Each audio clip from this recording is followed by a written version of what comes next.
Hey guys, welcome back to the channel. This is a story about what if Naruto can shapeshift in tailed beast. Before I start, please support for more amazing content, and do consider subscribing to my channel and share this video with your friends. This is written by Great King of Evil and link in description and support writer. Let's start the video. Uzumaki Naruto first realized that he was different from the others his age when he was 5. It was a particularly chilly night in what passed for a Konoha winter, as the land of fire was passing through the few weeks of snow it saw every year before swinging back to hot springs and humid summers. The orphanage had been an alright place to Uzumaki Naruto, but right then and there, he was damn cold.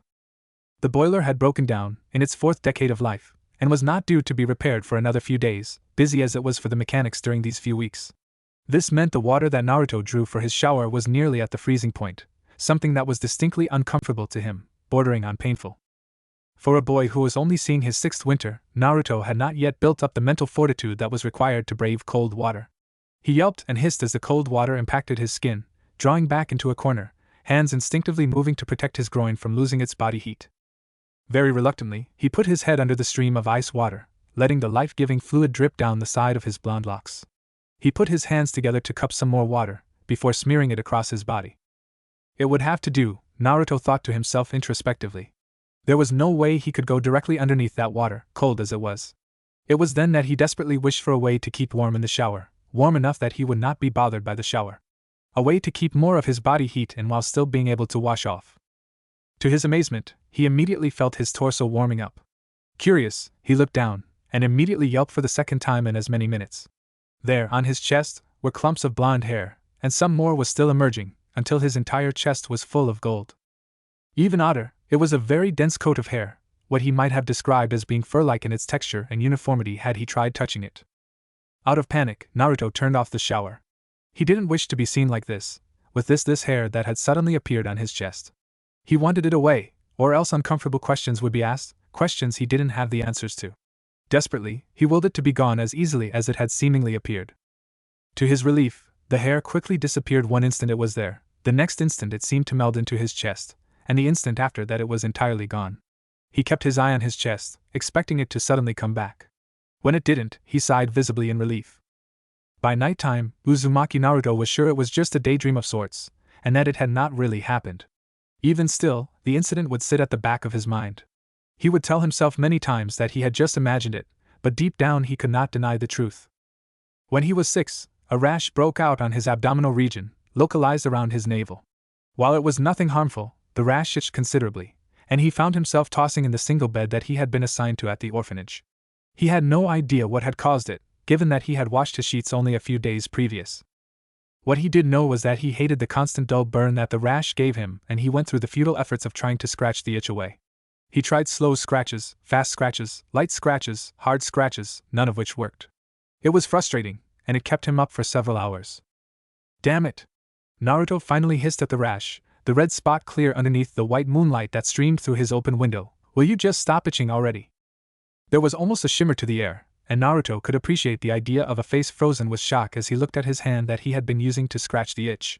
Slowly, the fingernails turned white, before hardening, then sharpening, narrowing and curving into sharp points. His fingernails had just turned into claws. Oh, of course there were differences. For example, he still had the beginning of his fingernails, the stuff that was right above his skin, but anything that extended past that had changed into a claw. For several minutes, Naruto just sat there, his eyes wide. Many thoughts swirled around in his mind, but none of them made it to the forefront, leaving him numb. Indeed, it was too much for him to really comprehend, the result being his brain shutting down long enough for him to actually accept what had just happened. Letting out a deep breath when he finally reasserted controls over his skeletal muscles, he took in another deep breath, and let that one out again, before hunkering down to think. He had just seen the tips of his fingernails turn into claws. The shower incident flashed back into his head, and he compared the two incidents. Both times he had somehow changed his body through unconscious thought. They were relatively minor, gaining hair, and fingernails turning into claws. But what did that mean? Did that mean he somehow had the power to make his body change? It would bear experimentation, and throughout the night, Naruto tested many things, using the mirror in his bathroom for a reflection. It took a bit, but he finally clued into that the previous two changes had been after he'd been in strong desire for the properties that they both offered, the hair for keeping him warm, and the claws for scratching an itch, embarrassing as it was once he realized the claws would hardly keep the itch away. His first change was to make his hair red. It ended up as a flame orange, so he willed again until it finally turned a vibrant shade of red. Quickly willing it back into his golden blonde color, he focused on something more complicated, turning the pupils of his eyes into slits, like he had seen on cats. Naruto stumbled back as his vision changed in an instant, before catching himself. Previously, he had only seen the dark outlines of shapes in the background, with barely enough moonlight to highlight the difference between his blonde, orange, and red hair. But now, the colors were sharper than they had been before.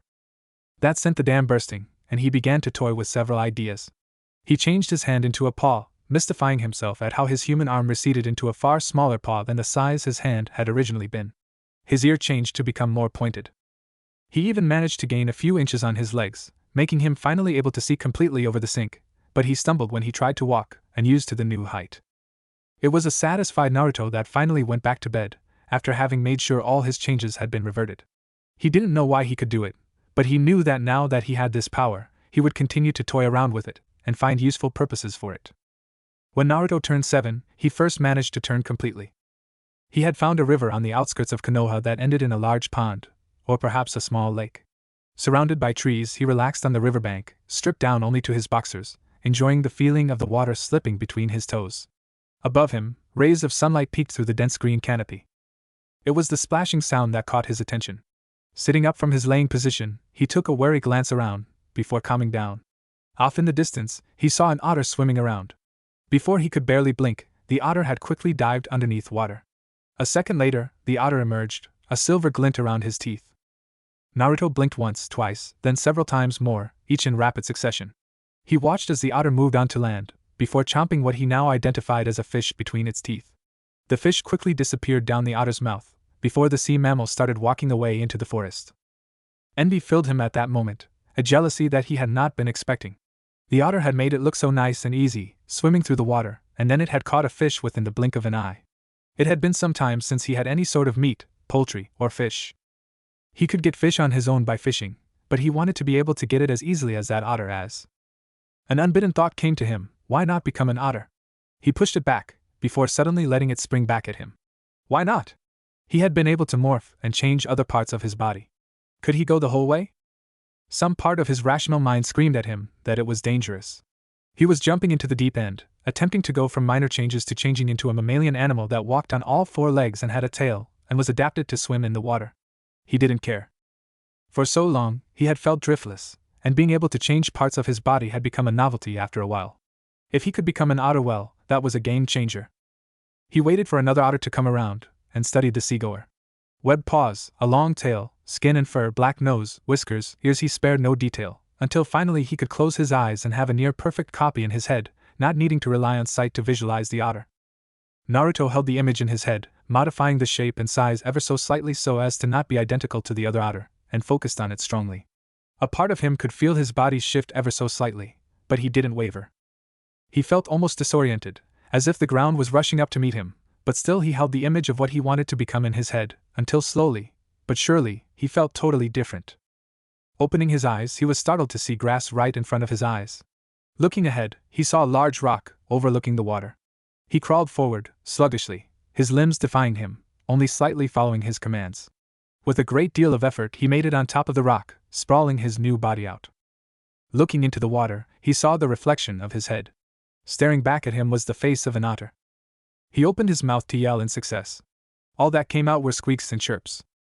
Startled, he fell forward into the shallow water. He tried kicking his legs, all 4 of his legs, not just 2 legs, for now, and barely succeeded in creating float. It was pathetic, really. His saving grace was that he was in shallow water. Well, looks like he had work ahead of him. He would have to figure out how to control this new body. Now, to try turning back into a human. Swimming was freedom. Swimming was opportunity. Swimming was bliss. It had taken many weeks for Naruto to finally adapt fully to the body of an otter.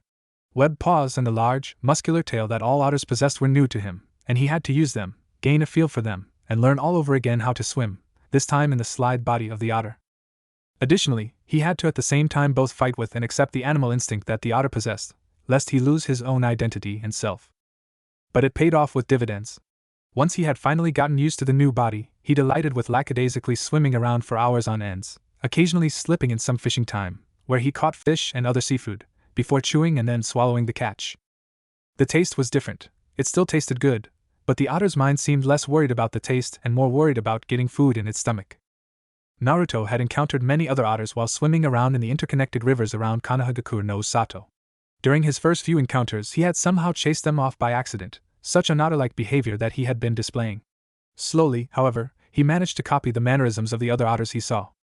The other mammals thought him a loner who had strayed in from somewhere. That was alright. It would have been worrying trying to throw off their suspicion of a new otter coming in from nowhere. It was interesting, too, as he also soon grew capable of distinguishing between the different otters.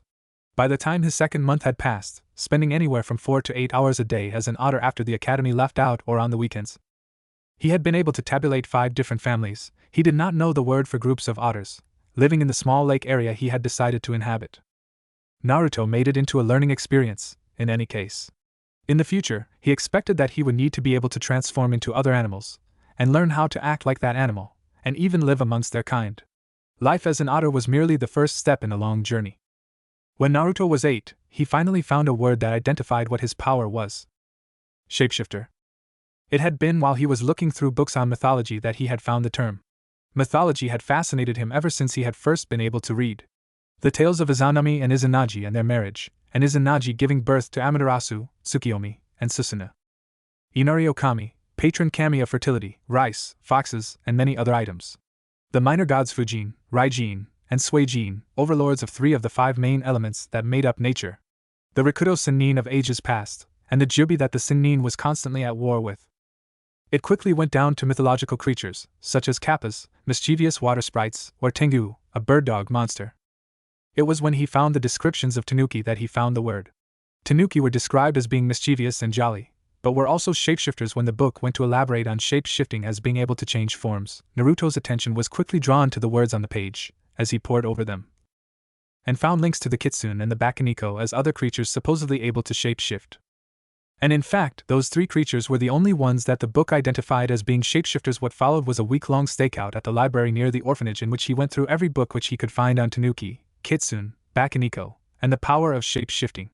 Which admittedly wasn't much, sadly. Oh, there were off-references to other creatures that had the power to shape-shift, but nothing he could follow up on, and what there were on the tanuki, kitsune, and bakaniko was limited, each book dissecting information from the others. But it got him to thinking one day, as he looked at the mirror in the bathroom.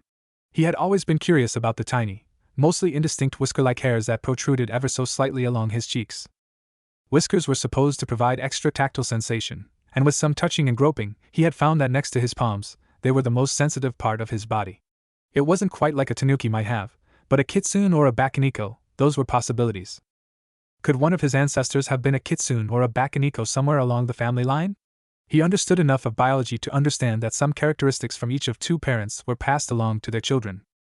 Over time, however, a person had only very tenuous blood links to his great-grandparents or above, and a characteristic isolated to one great-grandparent or higher might only show up if it survived long enough and his mother or father had married someone else who might have also had a similar characteristic to make that trait once again gain dominance. He knew his thinking was incredibly basic, but it was the only thing he could think of. A kitsune or a bakaniko could transform into a human, that much had been repeated over and over. It was an incredibly whimsical thing to think, too, that he might be part kitsune or part bakaniko, but it seemed to fit. How else could he be able to shape-shift like one? Regardless, he didn't know his true heritage, and it was a good thing that he remembered the singular truth of life: he was an orphan. Orphans might not have the life opportunities regular kids did, but they at least looked out for each other, to a degree. He had been taught by the older kids at the orphanage that nothing came free in life. If somebody offered him something, there were always strings attached. He would have to claw his way up to greatness on his own, or else mediocrity would keep him weighted down. But most importantly, if you have something valuable, keep it to yourself. Never let someone else know about it. He had the power to shape-shift. How many people were there who might try to kidnap him, and try to use his talent to their own ends? No, he was unwilling to take that risk. Whatever the case, no matter how much he tried to develop his power, Uzumaki Naruto could never let it be known that he could shape-shift, not until he had enough strength on his own to defy all those who might try to use him. A few days after he had come up with his theory on his ancestry, a recruiter from the Ninja Academy had come by to convince the orphans to join the academy. The few orphans whose parents were known to be shinobi, most of them killed in the Kyubi attack, were readily converted. Those who had unidentifiable backgrounds, such as Naruto, or who had mundane parents, which included several of his friends, were hesitant. The perks the recruiter rattled out were certainly enticing enough. Their own small apartment building that they would get rent-free until they graduated the academy. A free education. Guaranteed work after they became shinobi and kunoichi. But growing up in the orphanage had taught them that vital lesson: there was a string attached. In this case, it was the fact that they were expected to be the grunts of Konoha's military, the faceless members who would get the groundwork done, would never get assigned a famous sensei, and would be the cannon fodder for any war Konohagakure no Sato entered with another village. Naruto weighed the choices heavily inside his mind. He didn't want to die. He never would consider himself a coward, but ninjas had short life expectancies. He would rather live a long and full life, becoming more than just an orphan, Naruto. He wanted to become Uzumaki Naruto. And yet shape-shifting. The offer of a free, private apartment for his own use was enthralling. It would allow him to perform his shape-shifting without the fear of getting caught, as was the case in the orphanage. As a ninja, he would be able to learn the use of chakra and jutsus, as he had seen several shinobi around town use. Perhaps he could somehow combine them with his shape-shifting. Even if his ninja career went bust, it would not be too hard to escape, even if he had to turn Nukenin. He had already tested it. If he fully shape-shifted, he did not have the same scent as his human form. He would have to forsake his birth name then, but it wasn't the name itself that was important, rather, it was that he would become great. In the end, he chose to go to the Konoha Ninja Academy. After his first few days at Konoha's Ninja Academy, Naruto was glad he was a shapeshifter. Before he had discovered his power, he had been prone to having the occasional rambunctious outbursts. He had no doubts he would have worsened over the years, until he was near unable to focus. Shape-shifting had led him to read more than he had previously, especially on mythology and history of the land. That reading had tempered him, given him a direction. It also meant he could now start saving up money. Each orphan enrolled in the academy was given a small monthly allotment for their own ninja supplies and groceries. Naruto needed the ninja supplies, but not the food. Fish digested as an otter would help to sustain his human form. He would refrain from spending money on food. He did not know what he might do with his savings, but he knew that more money was better than less. Slowly, several plans developed in his head. Some of them were short-term, some of them were long-term. He would lay low, but try to become strong. That way, he would be delegated to easy missions after graduating, missions which his skill set would overqualify him for. He would save up as much money as possible before retiring from being a shinobi, and use his money and his ninja training to establish a business of sorts. With his ability to shape-shift, he could sabotage his way to the top if need be. After all, financial power was one of many ways to become great, and he held no true love for Konoha anyways. True, they housed him when his parents died during the Kyuubi attack, but the orphanage had taught him well. Grasp the opportunity when you see it, and don't let go. Becoming a ninja of Konoha was all fine and okay, but he would not march off to his death for Konoha. At the age of 10, Naruto finally hit pay dirt. After 2 years at the academy, the teachers had finally begun to teach the concept and importance of stealth. Naruto had taken to it like a natural, scoring top marks on it in class. Being able to disguise yourself, sneaking around undetected, tracking other people, being able to cover up your own tracks. The reformed military police made up mostly of Inuzuka and Aburame had taken time to adjust, but their own unique senses allowed them to prevent most ninja theft against civilian homes and stores. But they had nothing on Uzumaki Naruto, shapeshifter. In executing his first heist, Naruto pulled out all the stops. He bought several pairs of clothes in a slow shop on the opposite side of the city. He morphed into several different fictional persons of about the same age, visiting the shop he planned to rob, a prosperous grocery store that would not notice 100 ryo going missing in small increments over a few weeks. He slowly memorized the layout and the mannerisms of the employees. A few nights later, he morphed into a common rat, and scurried his way over from his apartment to the shop, not wanting to let any suspicious persons be seen in case the grocery store ever noticed the missing money. Once he made it inside the empty building, he changed into another owl, their night sight having been noted on several occasions at the academy. Gliding through the store on the small gust of wind that blew in through the open high window, he found his way through a few open doors, until he found an office of sorts. Most likely the office for one of the managers or the owners. What was pathetic was that they left the till out in the open. Even if it was locked, he already knew how to pick a lock. There wasn't even a camera in the room, letting him morph into an indistinct human form with its own separate scent. Rifling through the bills of money, he grabbed what he estimated to be about 2% of the value of the notes in the unlocked till, before morphing back into an owl. Although he had torn his boxers when he had first changed into an otter, he had, with a little bit of practice, been able to shape-shift his clothes along with him, the fabric melting into his skin. What was disappointing was that he could not seem to be able to shape-shift new clothes into existence. With some tests with common household objects, he found he could shape-shift several items along with him, as long as they were not too large, but he could not shape-shift anything into existence that was not an extension of his own body. He didn't understand the theory behind how some things worked and some didn't. What he did understand, however, was that the Rio bills he had stolen melded into his owl form, and he would have them when he changed back into a human. A couple of forms later, he was safely back in his apartment. Life began to come together fully for Naruto by the time he was 11. The grocery store had somehow wised up and had put in some more security precautions, making it impossible for Naruto to do anything more than steal a few of the fruits and vegetables from the aisles when he tired of fish. That was alright. The grocery store was only one business in a sprawling military village of over 30,000 people. He had spread out his thefts so that a single business might only be hit once a year.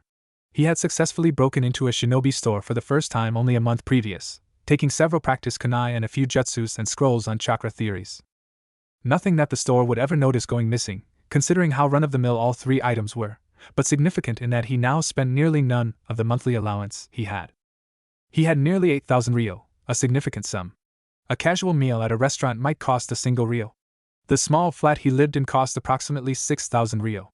He could and would have outright bought his flat, if it were not for the fact that it would attract attention. Where did he get the money?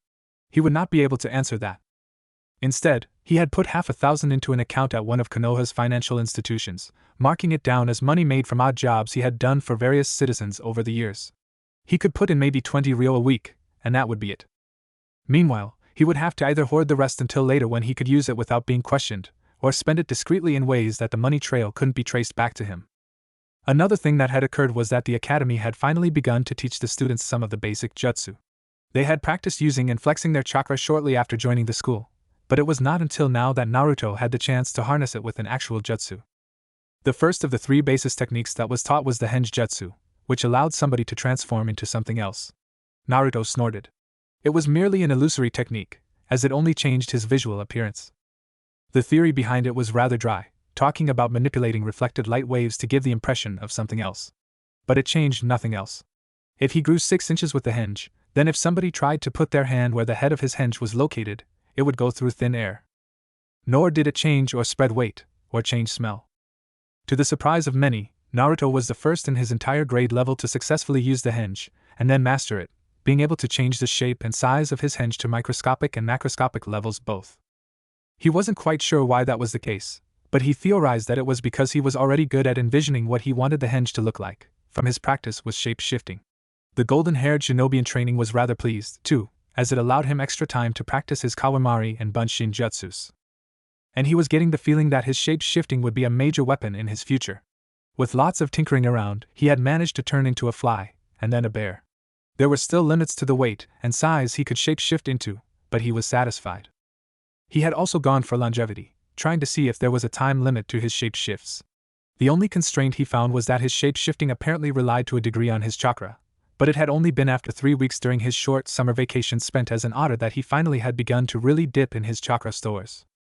Disappointingly, however, he seemed to have a mental crutch when it came to shape-shifting into a different human form. He had tried to shape-shift himself a stronger body, but to no avail. While he could get stronger muscles as a bear, it just didn't seem to work while staying a human. It seemed that he could not will away the unnecessary fatty tissues and will forward more muscle tissues. He would have to work out in his true form to see the benefits in his other human forms. It would take more hard work than he had expected. That was alright. He had already decided that even with his shape-shifting ability, he would work hard to become an excellent soldier of Konoha in all the other categories of being a ninja, all in the name of becoming great. Being at his physical peak was just another thing to throw on top of the list. That summer, Naruto found himself at a small barbecue place with 3 of the few friends he had from the orphanage that had come along with him into the ninja academy. The 4 had ordered meat for their dinners, a rare delicacy given that most of the grocery money was spent on rice, wheat, and protein-rich vegetables. The black-haired Keisuke was chewing on his shish kebab, while the brunette Ichiro sat next to him, twiddling his thumbs, having devoured his light order when it came. Next to Naruto sat the lone female of the group, Kaori, resplendent in the strawberry blonde hair she had let grow out since the academy had let out. Once Keisuke had nibbled his way to the end of his stick, Naruto was the first to speak. "So, how did all you guys do this year?" Of the 3, only Kaori was in his own class, so he was naturally curious. Ichiro just rubbed his eyes, having laid his head on the table earlier, before looking up. "Not as hot as I would have liked to," Ichiro admitted, before snorting. I studied, I worked hard, I'm athletic, but all those clan people have an advantage over us. They get their own tutors at home, they were taught for years before entering the academy. It's hard keeping up. Idly, he picked his fingernails with a kunai, nicking out the dirt that had gotten underneath. Kaori sighed next to Naruto. It was a sweet sound, especially to Naruto, whose hormones were only just beginning to kick into gear. Especially with, what is it, 4 heirs in our class, Naruto. 5, Naruto corrected her. Uchiha, Nara, Yamanaka, Akimichi, and Hyuga. Of the 5, however, only 2 were really competent, while another was semi-competent. A shame, really. He was near the top of the class, thankfully, and competition got his blood heated up. 5, right, Kaori said, picking at a string that had gotten loose on her t-shirt. That Uchiha is such a prick sometimes. I mean, yeah, he got really hard circumstances. I wouldn't wish that on anyone. I can understand why he's so reserved, but he could at least lose the superiority attitude. Next to her, Naruto held back a grin of mirth. He liked Kaori in a platonic manner, he really did. She was a real tomboy, something he liked. Besides, one less girl that worshipped Uchiha Sasuke, the better. I guess, Keisuke finally spoke up. He had a rather nasal tone to his voice, something that was a bit hard to tolerate sometimes, but Naruto found him a genuinely good guy. He wouldn't trust Keisuke with his life, but he counted the boy as a friend. I found the Bunshin and Henge Jutsus rather easy. It's that Kawarimi that's a bit hard. Oh? Ichiro questioned his friend, eyelids blinking rapidly. Bad form, maybe? Nah, Keisuke shook his head. I can perform the replacement perfectly fine. His cheeks tinged slightly red, noticeable even through his light olive complexion. I keep tripping right after though. Kaori just laughed out loud. Ha, that's the funniest thing I've heard all day, tripping after using Kawarimi. Me though, I've had trouble using Henge. But you know, she took a sidelong glance at Naruto, and held it. Naruto here managed to perform the Henge successfully on the day. The instructors were baffled at that one. What, really? Ichiro asked, impressed. It had taken him nearly 2 weeks before he had pulled off his first Henge, and that 14-day period had been one of constant struggle and chakra exhaustion. Naruto just shrugged the comment off, having already had to waylay suspicion. Ichiro took the hint and dropped the question. The Uzumaki took a look around at his 3 friends, before taking a sip of his water. As much as Keisuke, Ichiro and Kaori were his friends, in a manner, he also pitied them. They were normal, and although they had the ambition and the will to become great, like he did, the lack of something special like his shape-shifting meant they would have to work all that much harder to dig themselves out of the hole life had put them in. But what he really pitied them for was their family names, or lack thereof. Every orphan who had a family name held onto it, the only tenuous link they had to whoever his or her parents had been. However, the 3 fellow ninja in training that sat next to him had no last names. In the wake of the Kyuubi attack, the orphanages were overflowing with new orphans. Those who were yet at the age where they were truly aware and who had unidentified backgrounds had to be given new last names, but with the influx of people of those status, there was a new decree. The orphans without last names could choose their own when they became legal adults, but until then they would only have a given name. He had been lucky. He was once told by one of the matrons that his mother had been somebody named Uzumaki Kushina, but he knew nothing more than that. A large amount of the records on the populace had been destroyed during the attack, and there was nothing about his mother in the archives. All he knew was that she was likely a refugee from the Edi village in the land of Whirlpool, where the name Uzumaki had been quite common before the village's destruction. He had tried to dig in and find any hints about demonic creatures breeding into the village's bloodlines, but alas, there was nothing to be found there. Privately, he mused, it was a good thing that he didn't get any fox ears or tail if he was Kitsune descended, if getting the ears and tail was even possible. After the Kyuubi no Kitsune had attacked, all the common vulpine species had been chased off from Konoha. It was with a sort of solemnity that Naruto bade goodbye to his 3 orphanage friends as they finished lunch. He would go do some more swimming in his private spot, then do a little bit of work on the Bunshin, before perhaps executing another stakeout for some more jutsu scrolls later on in the evening. He had a feeling life would depend on his getting ahead, and shape-shifting was only one aspect of it. It was a windy day in Konoha, Naruto mused as he walked down the street, intent on making it to his homestead. Although the summer climate ensured that it was a warm breeze, the wind would occasionally pick up, throwing fitful gusts at people, as if it were acting out with a tantrum. He himself had been victim to one earlier, the shifting air kicking dust up into his face and ruffling his hair up big time. However, that also meant it was the perfect time to try out another shape-shifting form he had recently decided to do. Although the owl had been very fun, being the first time Naruto was able to achieve flight and glide through the air, it had its limitations. First off, the owl's instincts during the day were to sleep, and it took too much effort to fight that instinct. Secondly, the owl was a relatively slow bird, relying more on simple flight, lacking the capability to hit high speeds or do anything tricky with flight, though this was offset by their relatively silent flight. Third, it simply attracted too much attention to be an owl out in the day. So while he could be an owl at night, he wanted something else during the day. Reading, he had hit upon something that excited him: the peregrine falcon, described as one of the fastest known species of animal. While falcons were native to the Land of Fire, it was far more difficult for Naruto to just go up and find them in the flesh as he had with otters. Instead, he relied on a couple of books he managed to find in the library, studying the pictures of peregrine falcons that were handily supplied by the dozen. He also looked at the behavior of the falcon. He hadn't exactly streamlined the process for both adapting to and fighting with animal instinct, but knowing how a new perspective shapeshift generally acted before actually transforming into it helped him to more easily meld his mindset with that of the animals. Of particular glee was seeing the list of prey for falcons. There were dozens of other birds listed, as well as some large and some smaller mammals. Although Naruto still enjoyed fish, eating some of it as an otter, other times changing back into a human and roasting his catch, he was honestly getting sick of it and desired a bit more variety of fresh catches. Being able to slowly cook a skinned hare over a fire pit made him salivate at the prospect, particularly if he was able to nab some select spices for seasoning from any of the grocery stores. Having finally made it home to the apartment building, he made his way up to the 4th floor, where his flat was. Inside, he quickly locked everything down, except for one window. Shedding his clothes and putting them away, he sat down, making sure nobody could see him through the single open window, and crossed his legs, beginning to do some light meditation. It was always difficult to transform into a new species for the first few times. Although Naruto had tried the peregrine falcon form a few times, as well as gone for a couple of flights, the Uzumaki still was not used enough to the falcon to be able to quickly shape-shift into it. Each animal had its own special kinks that he had to work out to more seamlessly transform into it. He could transform into an otter within seconds, and into a cat in 10 seconds. That night found a nude Uzumaki Naruto sitting in one of the forests that surrounded Konohagakure no Sato. He had made sure that it was deep enough into the dense woods that the smoke from his campfire would not escape the treetop canopy, and that the risk of a ninja or hiker stumbling upon him was approaching zero. He recognized the societal expectations that he wear clothes, but he was hardly concerned with it when he was not out in public. Perhaps having gone through the experience of being several animals, none of which wore clothes, had made it difficult for him to adjust, but he really did not care. He was what he was, and he would only change if he could see how it would benefit him.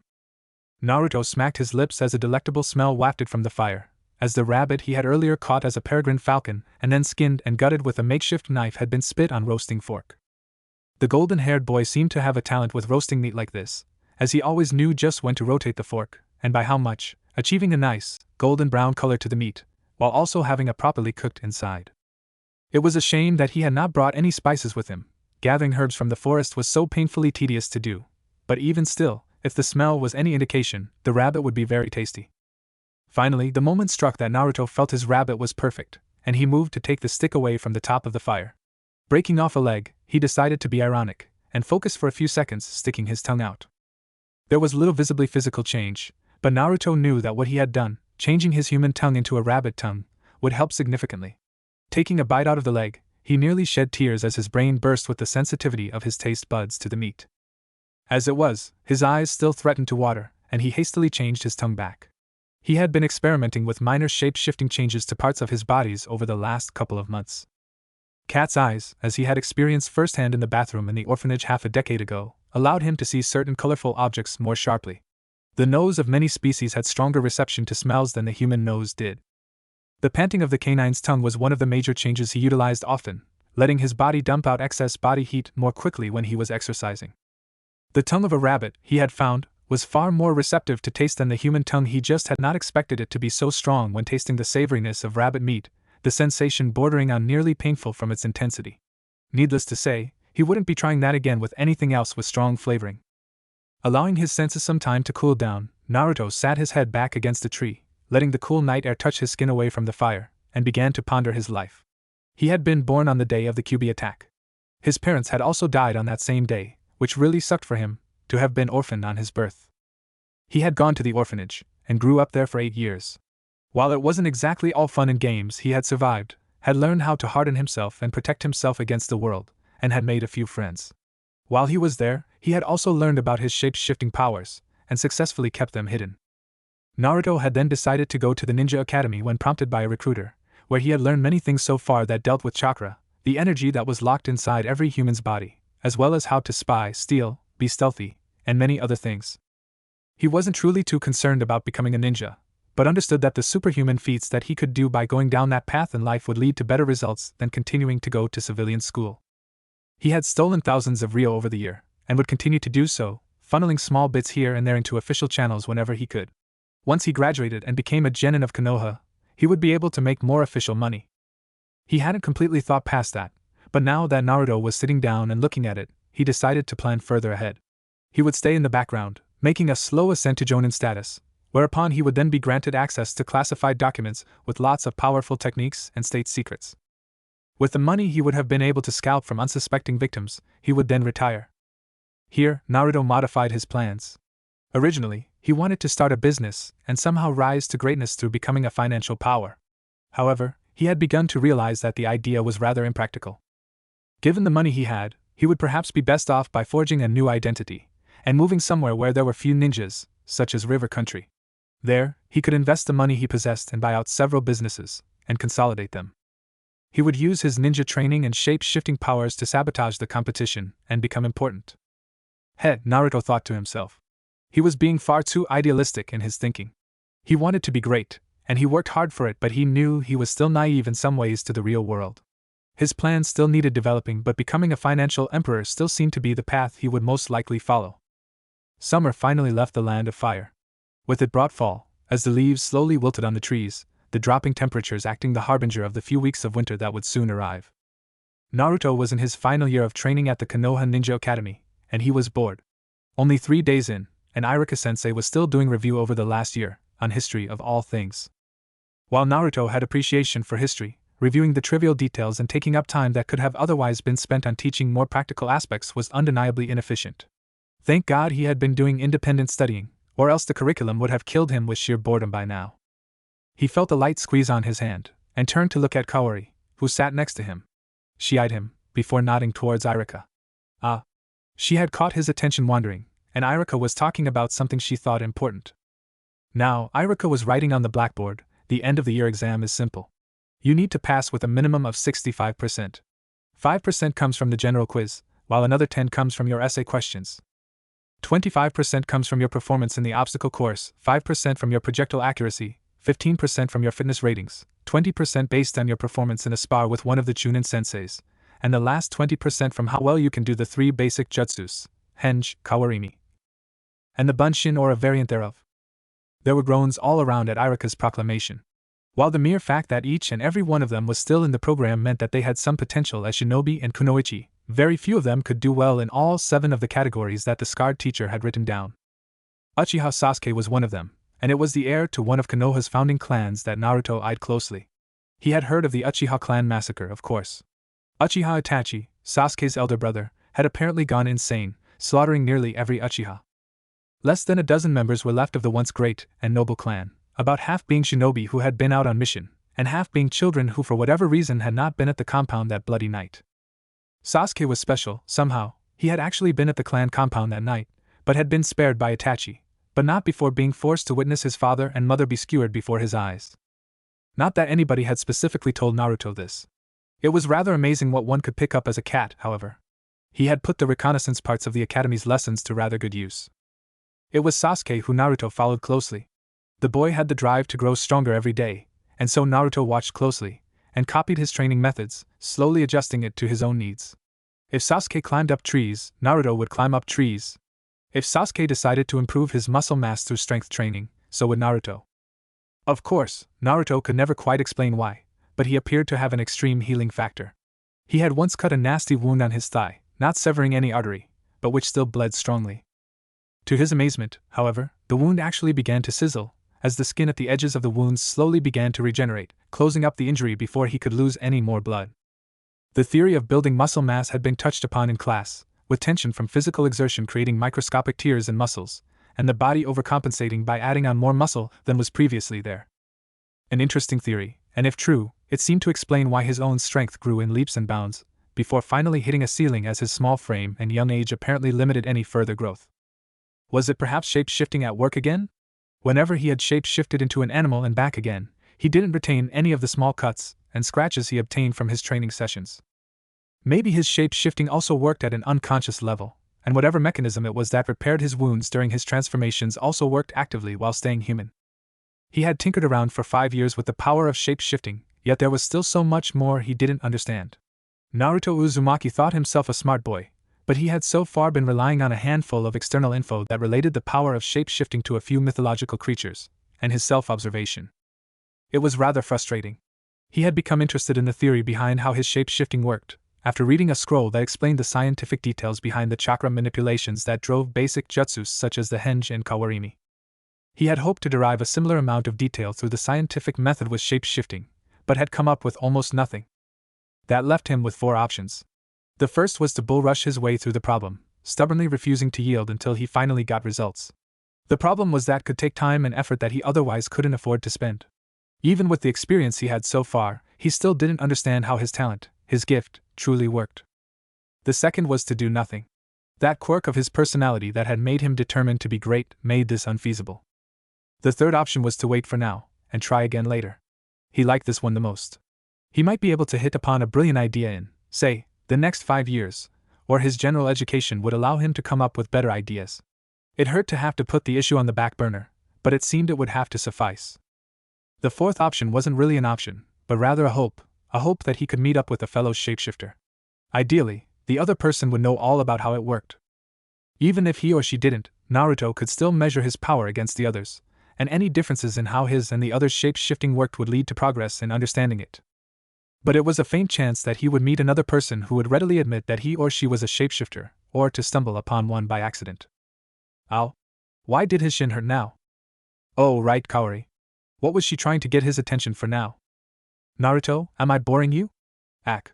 He had let himself get distracted and had lost focus of what Iruka-sensei had to say. Perhaps you could come down and show your usage of the bunshin to the class. You have, after all, stated that you managed to get it down over summer vacation. Well now, the cerulean-eyed shapeshifter thought idly to himself, time to shock and awe Iruka-sensei with my success. He enjoyed the simple pleasures in life, and the impressed look he was imagining on Iruka's face when he succeeded in creating several illusionary clones would be but one of them. Sarutobi Hiruzen, the Sandaime Hokage, let out a low, uncharacteristic whistle as he saw Uzumaki Naruto, the son of the Yandaime Hokage, create a half-dozen bunshin in his classroom. He had followed Naruto off and on a few times over the past years since the young boy had entered the academy, looking at his work in class. So far, he had been rather pleased. Naruto was close to being a clone of his father, only the slightly less angular frame of his face and his unique circumstances serving to separate the two. In appearances, he was otherwise identical, and was only slightly more aloof than Minato had been as a jonin, the rare moments of joy poking through whenever he talked with people who Sarutobi had identified as other orphans. The Hokage had originally planned on setting things up so that Naruto would be assigned to Hatake Kakashi as the elder male's pupil when he graduated and became a genin. However, the few aptitude reports that he had received so far on the son of Yandaime suggested it would be a disastrous matchup. Naruto needed a jonin sensei who was disciplined and could keep him sharp and on focus.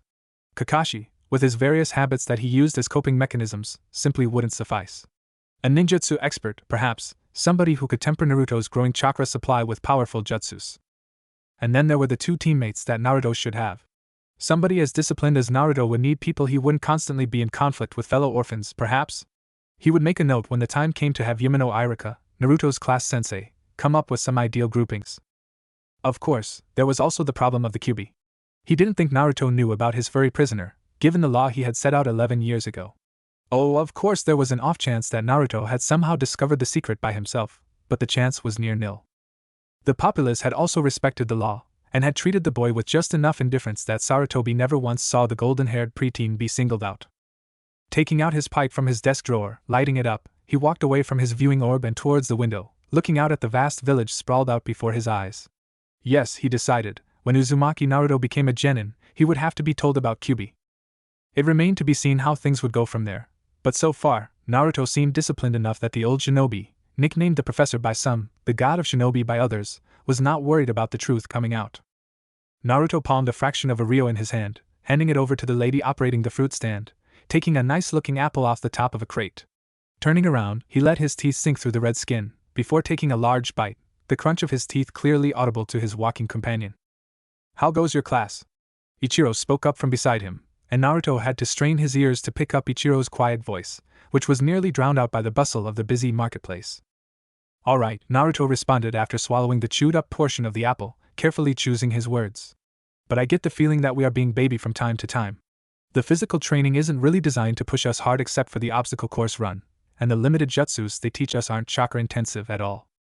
Was all Ichiro had to respond with at first, and Naruto knew him well enough to know that the lone syllable meant Ichiro's agreement. A few minutes passed by, the two walking through the streets of Konoha, before Ichiro spoke again.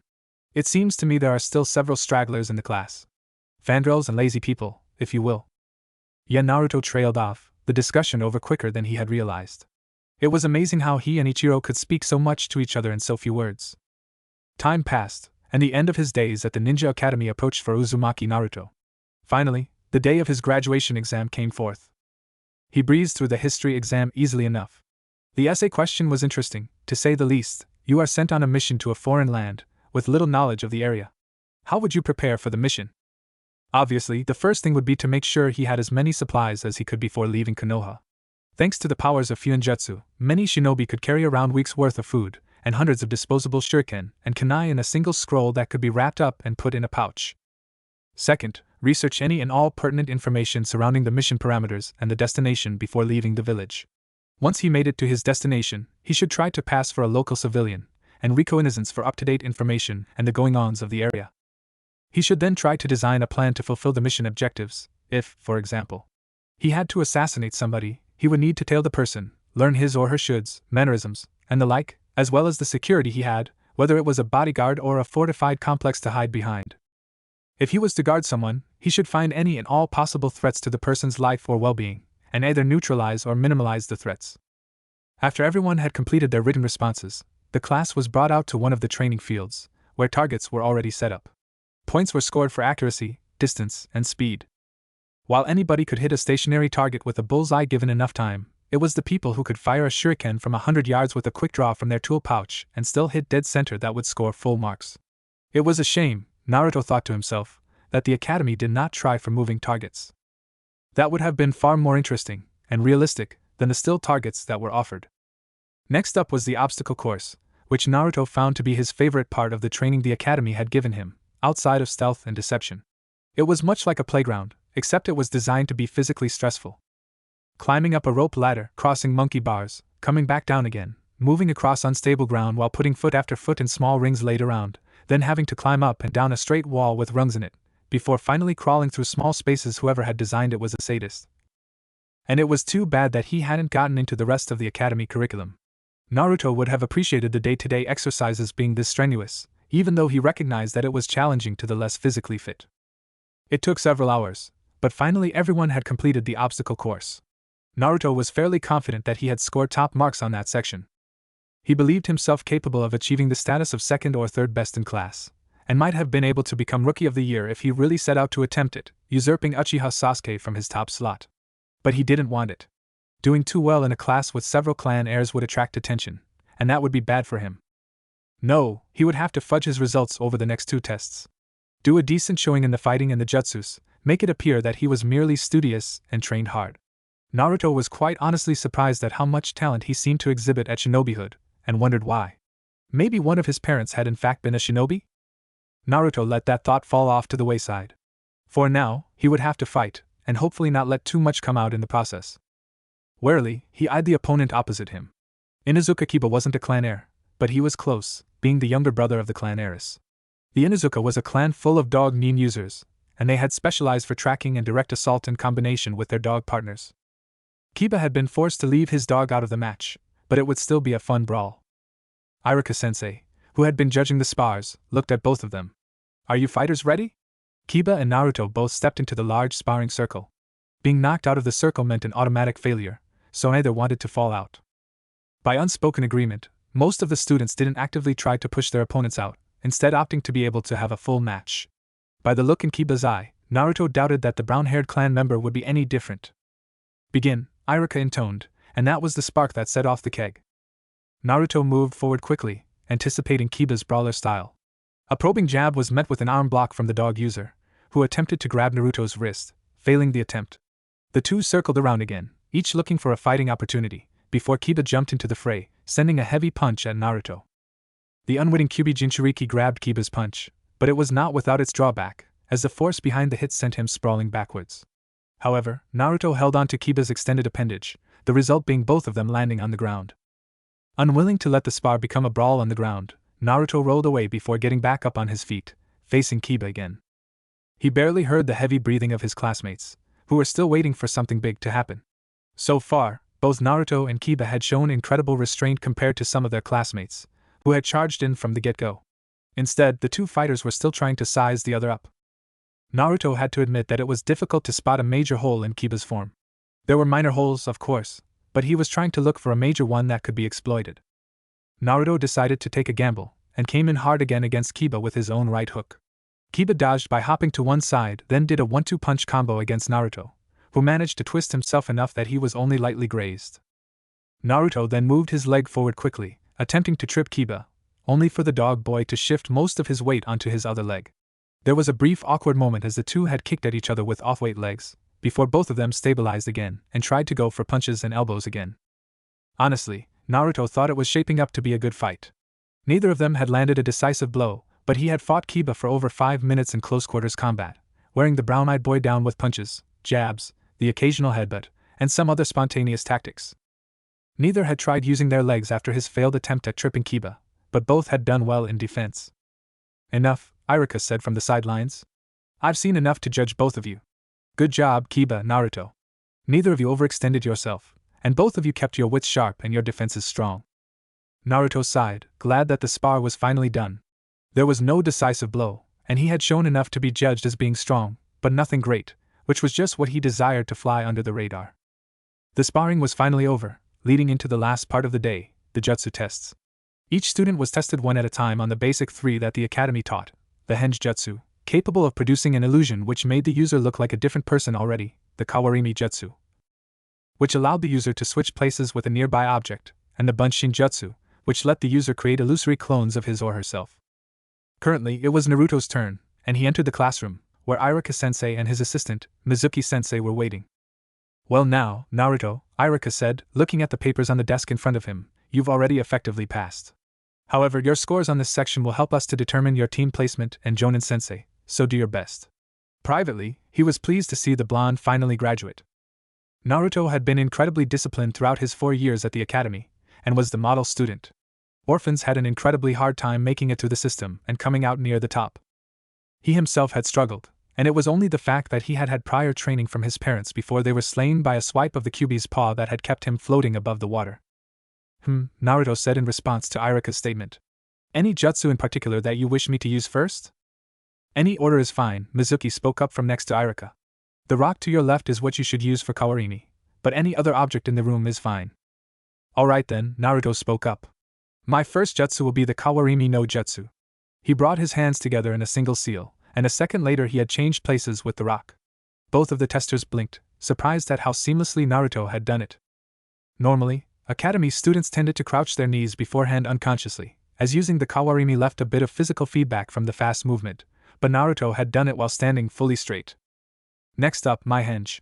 I will not be imitating any particular figure, and instead will be using what I imagine the average middle-aged civilian would look like." Iruka and Mizuki perked up at that statement. They had both seen Naruto master henge extremely quickly 2 years ago, so they were already prepared to give him full marks. His declaration of what he would be transforming into was interesting, however, as most other students had henged into a parent, one of the 2 senseis, or the Sandaime Hokage. Another hand seal, followed by a small amount of smoke, and a male of average height stood there. He could perhaps be best defined as a farmer, given the small amount of dirt on his bare skin, and the strong physique that could be seen around his torso and legs. There were a few wrinkles on the man's plain face, dark brown eyes, and some short salt and pepper hair. "Impressive," Iruka said when Naruto turned back into his regular self. "I have to admit, I couldn't see a single thing wrong with that." "Mizuki?" Mizuki shook his head. "No, nothing. Full marks, it would seem, for usage of the henge." The two looked forward, expectant on Naruto's final jutsu. The blonde obliged them. And finally, the bunshin. Another hand sign, and 6 bunshin showed up in the room, crowding the original. They stood there for a few seconds before dispersing. Iruka marked down a few things on his score sheet, before looking up at Naruto. "Well, Naruto, you passed with near full marks. You didn't really excel in anything except for the obstacle course and your henge, but you had a solid showing in each category. Congratulations, Uzumaki Naruto, You are now a genin of Kanehigakure no Sato.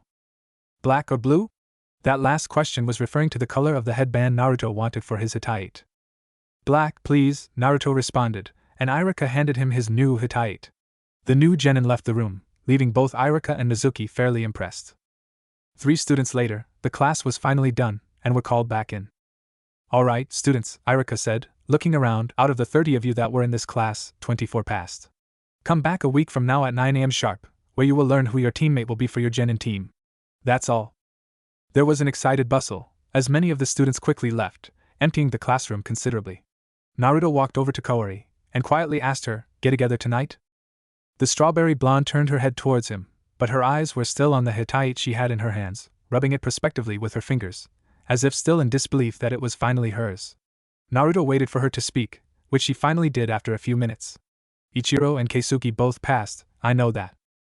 Hitomi and Masaki from class 3 did as well. Jin and Ryu and Nanako as well. Any idea where we should go? How about camping? Naruto offered. He was privately amused as Kaori snapped her head up, looking at him for a few seconds before a grin broke out across her features. I like how you think, she admitted, and the two broke out in laughter at that. It was a busy afternoon in Konoha's Central Administration Tower. With the genin exams having finished, the 5 Chunin teachers in charge of each graduating class had quickly thrown together ideal 3-man teams, and with the headmaster, had come to get approval for each trio from the military leader of Konoha. All right, the Sandaime Hokage said, letting out a light cough as he finished with his tobacco pipe, exhaling the smoke. How many students graduated this semester? 118, sir, said the academy headmaster, one Nara Shurkato, as he brought out a binder with the dossiers of all the graduates. Enough for 39 3-man teams with 1 extra student. Sarutobi responded, opening the binder up. Skimming through the profiles, he looked up and eyed Shurkato, as well as the 5 Chunin teachers of the 5 graduating classes. I have 65 jonins lined up who can be assigned to mentoring duties, 22 of which have already taken a team previously, 8 who have done 2 or more teams already. Now, it is preferred that each team has 3 students from the same class, unless of course you have 1 or 2 students left over, but in special cases you may work with students from 2 or 3 different classes, if it is determined that personality or skill sets would clash too much with any classmates.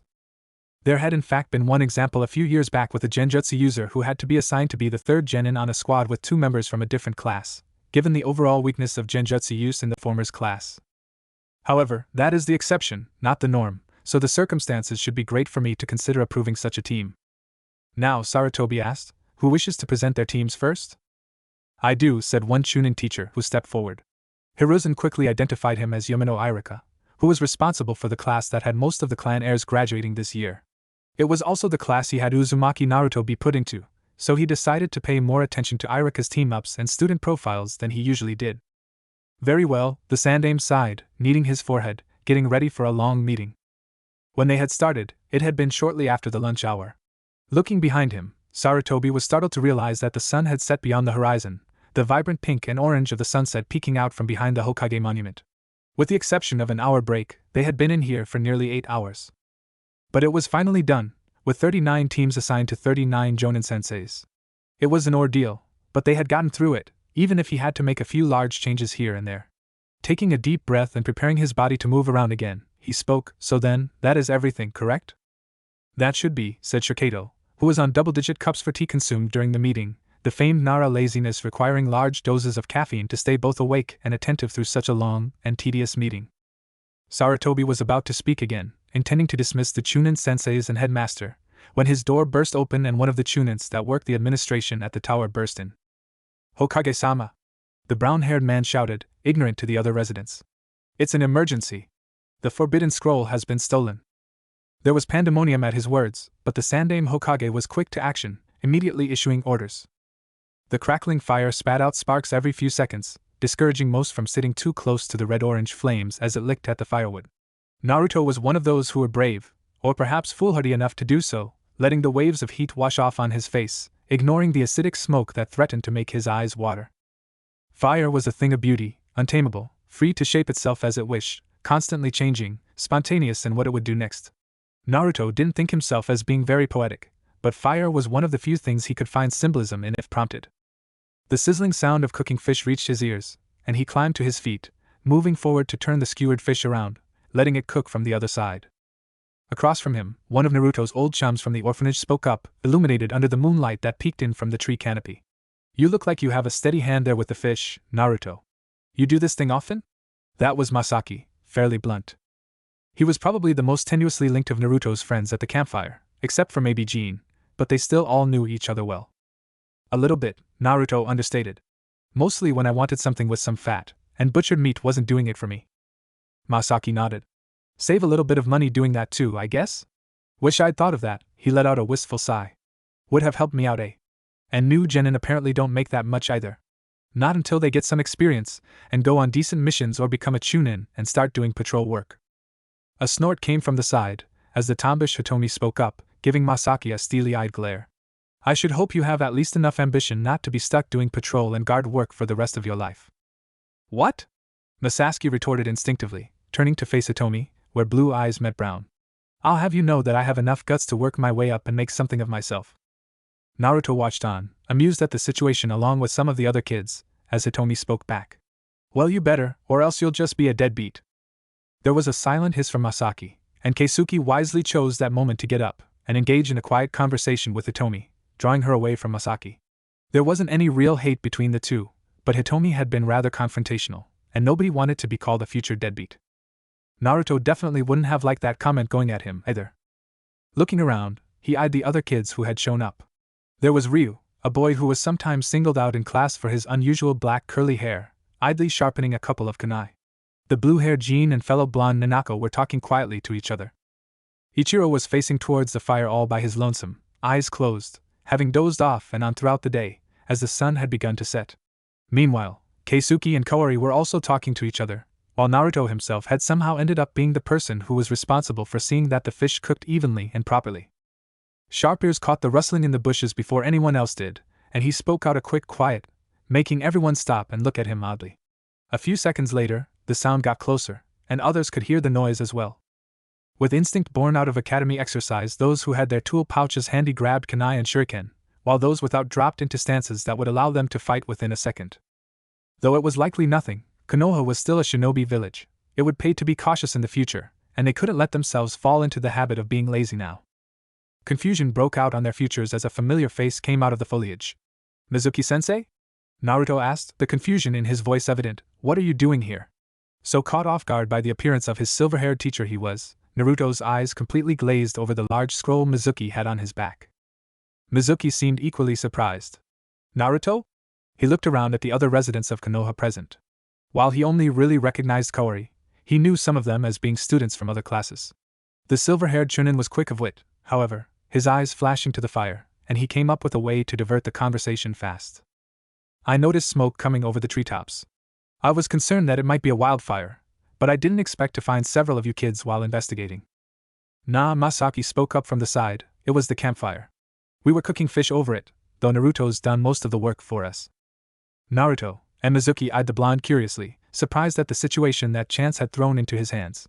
Quickly making up his mind, he decided the best way to cover his escape was to cause as much chaos as possible. Now that you're all genin, Mizuki spoke up, catching the attention of everyone present again, some of whose focus had strayed once they received an explanation for the silver-haired sensei's presence. There will be some important state secrets told to you. Most of them are fairly tame, C-class secrets that could be deducted but simply aren't told to academy students, but there is an S-class secret that is told to new genin. Huh! Ichiro spoke up from the far end of the campground, body alert, his eyelids no longer drooping lazily. What kind of S-class secret gets told to genin that isn't told to academy students? That hardly seems like it would be S-class to me, more like B-class at the most. Sharp, Mizuki nodded, it has to do with the QB attack. Several people sucked in their breaths, and Mizuki knew he had a captive audience. All of the orphans there were the last people to be orphaned from the QB. The next year's class of graduating students would have been born after the QB attack, and hence any parentless children in that class would have a different reason for their status. You see, the history goes that the QB no Kitsune was killed in the battle against the Yondaime Hokage. However, bijou are masses of chakra. They can be temporarily purged from the planet, but they will reappear after a few years. The only way for the Yondaime to ensure the QB could not come back was to seal it away. Seal it? Keisuke quietly asked.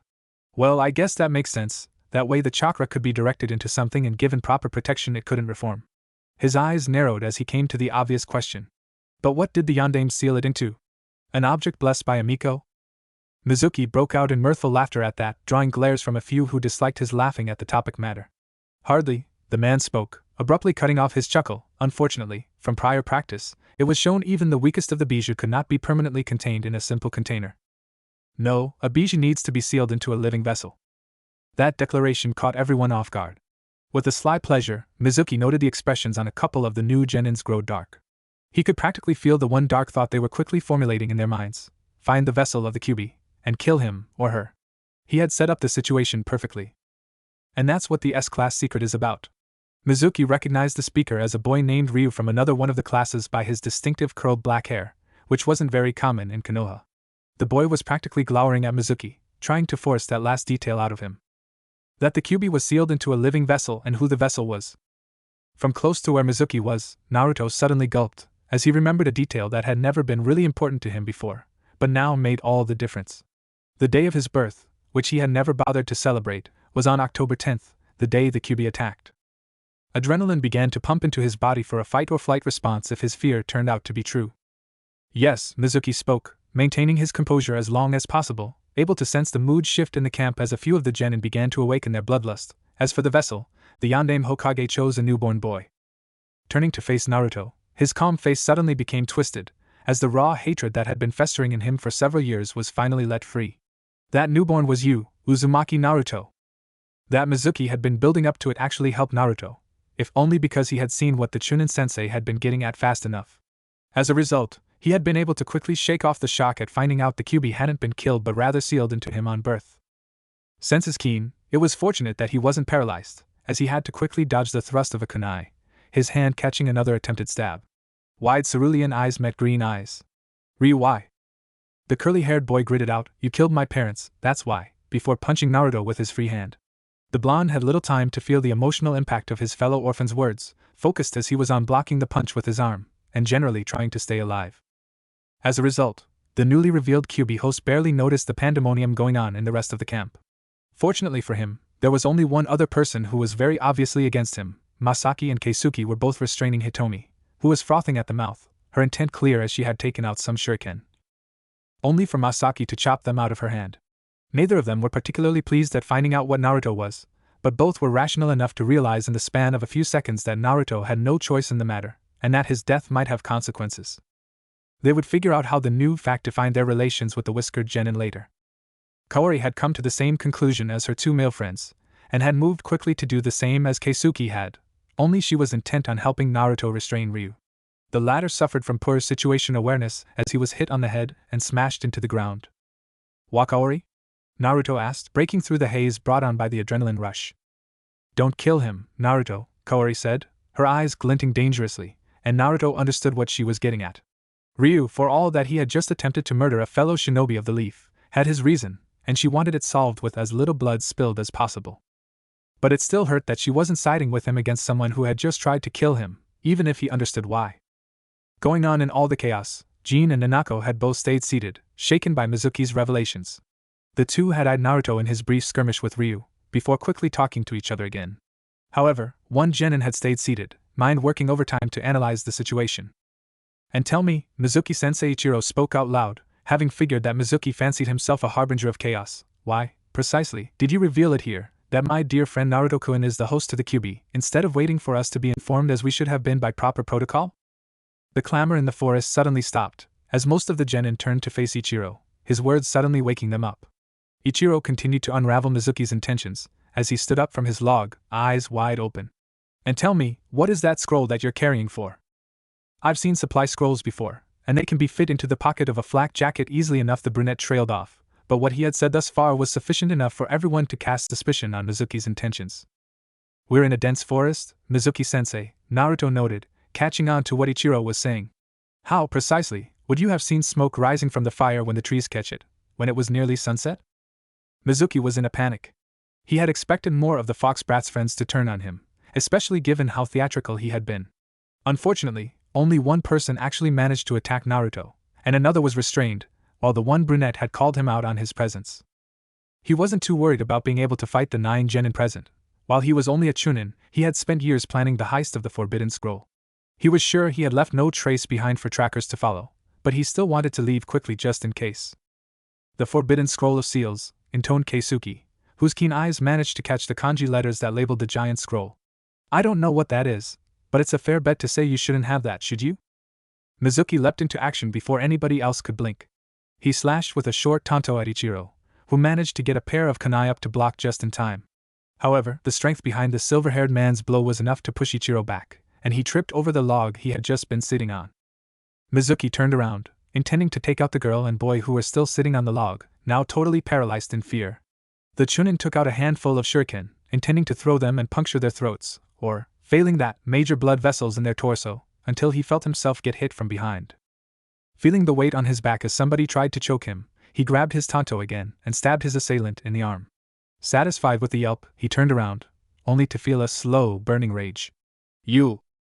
He pointed his finger at the blonde on the ground, who was pressing against a deep cut in his arm, a wound, Mizuki noted with anger, that was healing so fast he could actually hear it sizzling as cells reproduced, and the wound closed up. "Just you ready." He made to attack Naruto, only to feel heat touch his lower limbs. It was a quick kawarimi with one of the logs that saved his legs from being scorched, but he could feel the pain of temporary exposure to an extreme level of heat nonetheless. Turning around, he identified his assailant as that one brat named Keisuke, who was patting his throat. "Phew," Keisuke said, "I wasn't sure I would be able to do that fireball quickly enough." Mizuki clenched his hand around his tanto again, infuriated at how he seemed to be getting swarmed by new genin. He was a chunin bordering on jonin, he shouldn't have been able to be overwhelmed by sheer numbers. A growl rose in his throat, before he took a deep breath to calm down. He needed to get away, quickly. Yes, his revenge against the Kyuubi didn't matter anymore, he would ignore the fox's vessel. He made to leap away in a shunshin, which would allow him to clear several hundred feet in less than a second only to feel liquid fire erupt in his stomach. Looking down, he saw a mass of lemon gold hair, and his veins began to burn once more. He was trying to get away, but this brat kept trying to stop him. He pushed Naruto away from him, scoring another heavy blow on the blue-eyed brat's head, taking a slash to the stomach in the process, and took out his tanto once more, intending to finally end the Uzumaki's life for once and for all. He never made it another step as he was hit in the back of a head with a gauntlet fist. "Tengu to base," the masked man said, speaking into a portable radio in his hand. "Mizuki Toramaru has been neutralized in Sector 12, requesting assistance in taking him back." A voice crackled back through the radio, before the ANBU stashed his radio away. "I came with the intent to take out a traitor to Konoha, didn't leave much for me to track, and I find several children at a campfire, several of which were fighting the traitor. Just what happened here?" Silence dominated the clearing for a few seconds, before Ryu pointed accusingly at Naruto. "He's the Kyuubi." "Well, it's a good thing I requested backup," Tengu thought to himself as he put together a rough idea of the events that had transpired. At breaking an S-class secret to stealing the Forbidden Scroll of Seals. Quickly bending over, he picked up Mizuki, tying the traitor up with chakra-binding rope before the silver-haired former sensei could wake up, before turning back to face the child who had spoken. "You think Uzumaki-san is the Kyuubi? Don't make me laugh." Yes, the Hokage said to his ANBU commander, "The situation has been rectified. Mizuki Toramaru was identified as the thief of the Forbidden Scroll of Seals, and has been captured. He is currently in interrogation right now. You can return to your regular duties now." As the commander left out a brief "Hi, Hokage-sama," and saluted before disappearing with a liberal usage of the shunshin, Sarutobi sighed, and turned to face the blonde figure sitting in the chair opposite him, his shoulders drooped, his head practically sagging. Uzumaki Naruto made a rather pathetic figure the way he looked at the moment, but the third couldn't blame him. It had been a rather emotionally crushing day for the newly minted genin. While becoming a genin was a positive, learning about a personal dark secret that was never actually told to you, and having it revealed in front of several of your peers was bound to outweigh that positive. Then Naruto had ended up nearly killing Mizuki in a berserk rage. "Naruto," the Hokage spoke, idly fingering his pipe, trying to decide whether it was an appropriate conversation to be lighting up for. "I imagine you're rather upset right now." The Uzumaki boy looked up, eyes usually alive now dull. "Yeah," he agreed, keeping his response to a single syllable. The inflection from the one word was still enough for the village leader to identify the depression Naruto was feeling. Leaning forward, the Hokage tried to catch Naruto's attention again. He grimaced at seeing Naruto look down again, but decided to continue speaking. "I apologize for the poor manner in which you learned about the Kyuubi, however," he paused, thinking his next few words over. "It was something that would have been told to you in the next few days, as you would have had a very real chance of dying now that you are a shinobi, but Mizuki preempted us in that regard." His keen eye noted the tensing of shoulders and hands, before Naruto let out another choked sob. The genin slowly composed himself, and a few minutes later Naruto looked up again to face the sandaime, silent tears running down from his eyes. But why me? Naruto pleaded with the Hokage, wanting to know the answer desperately. Why was I the one chosen to seal the Kyuubi into? Hiruzen Sarutobi sighed, and began to yarn his well-woven half-truth. Have you ever been told who your mother was? One Kushina Uzumaki? He knew Naruto had been told, and was satisfied to see a nod from the blue-eyed blonde. Kushina was in fact a kunoichi, a refugee of the Eri village, Yuzushiogakure, after its destruction, along with many other residents who came to Konoha. There were a handful of children born that night, but you were the only one with at least one parent known to be a ninja. Children of active shinobi generally tend to be more fit and have larger chakra reserves at birth and growing up, so the yondaime decided to pick you. My mother? Naruto drifted off, before finally his eyes lit up, the first sign of real life that Sarutobi had seen from the Uzumaki boy in the meeting thus far. Does that mean you know who my father is? No, Sarutobi shook his head, nonchalantly telling the main lie in the conversation. Many shinobi and kunoichi do not marry, short as our lives usually are. Often, when a kunoichi has a child, the father is unlikely to ever know about it, as the kunoichi wishes to keep her independence and will often raise her son or daughter on her own for a few years, as a few years of mission pay can be lucrative enough to afford her independence. I see, was Naruto's response, his hands now clenching onto the arms of his chair. If my mother was ready to have me then, did she leave me anything behind? The Sandaime knew she had, but all of it had been declared under Namikaze Minato's name. However, he wouldn't let something like that get in the way. I believe she did. You might wonder why you never got any of it. At the time of the Kyuubi attack, there were many children like you who were orphaned. An act was declared so that the inheritance wealth would be temporarily appropriated to pay for the reconstruction, and would slowly be paid back as those whose parent or parents could be identified would be paid back in full by the time they were adults. Given that you are now a genin and legally considered an adult, if you report to the administration office you should be able to get the money and the few injutsu scrolls that I know Kushina owned. He would have to forge a few records and get a small portion of wealth and some of the few injutsu scrolls taken out of Minato's old account into a new account under Kushina's name before Naruto took him up on his offer though. Naruto chewed on his lips for a few seconds before hesitantly speaking up again. What if the people at the office hate me too because of the Kyuubi, and don't give me my stuff? The Hokage immediately saw what he was getting at. Tell me, Naruto-kun, throughout your life, has anyone besides Mizuki Toramaru ever treated you poorly and unfairly in comparison to other people? Seeing a shake of the head, the Hokage was secretly pleased. Precisely. While some may hold a grudge towards you, they know better than to let it spill over into any dealings they may have with you. Mizuki was an exception. The man had already turned traitor, and using your friends to try to have you killed was also a ploy to cause more chaos. Naruto still looked lost. Mizuki mentioned an S-class secret? He said it was told to all new genin. A lie, Sarutobi said, having long since put away his tobacco pipe but desperately wishing to light it up now. Well, it is an S-class secret, actually.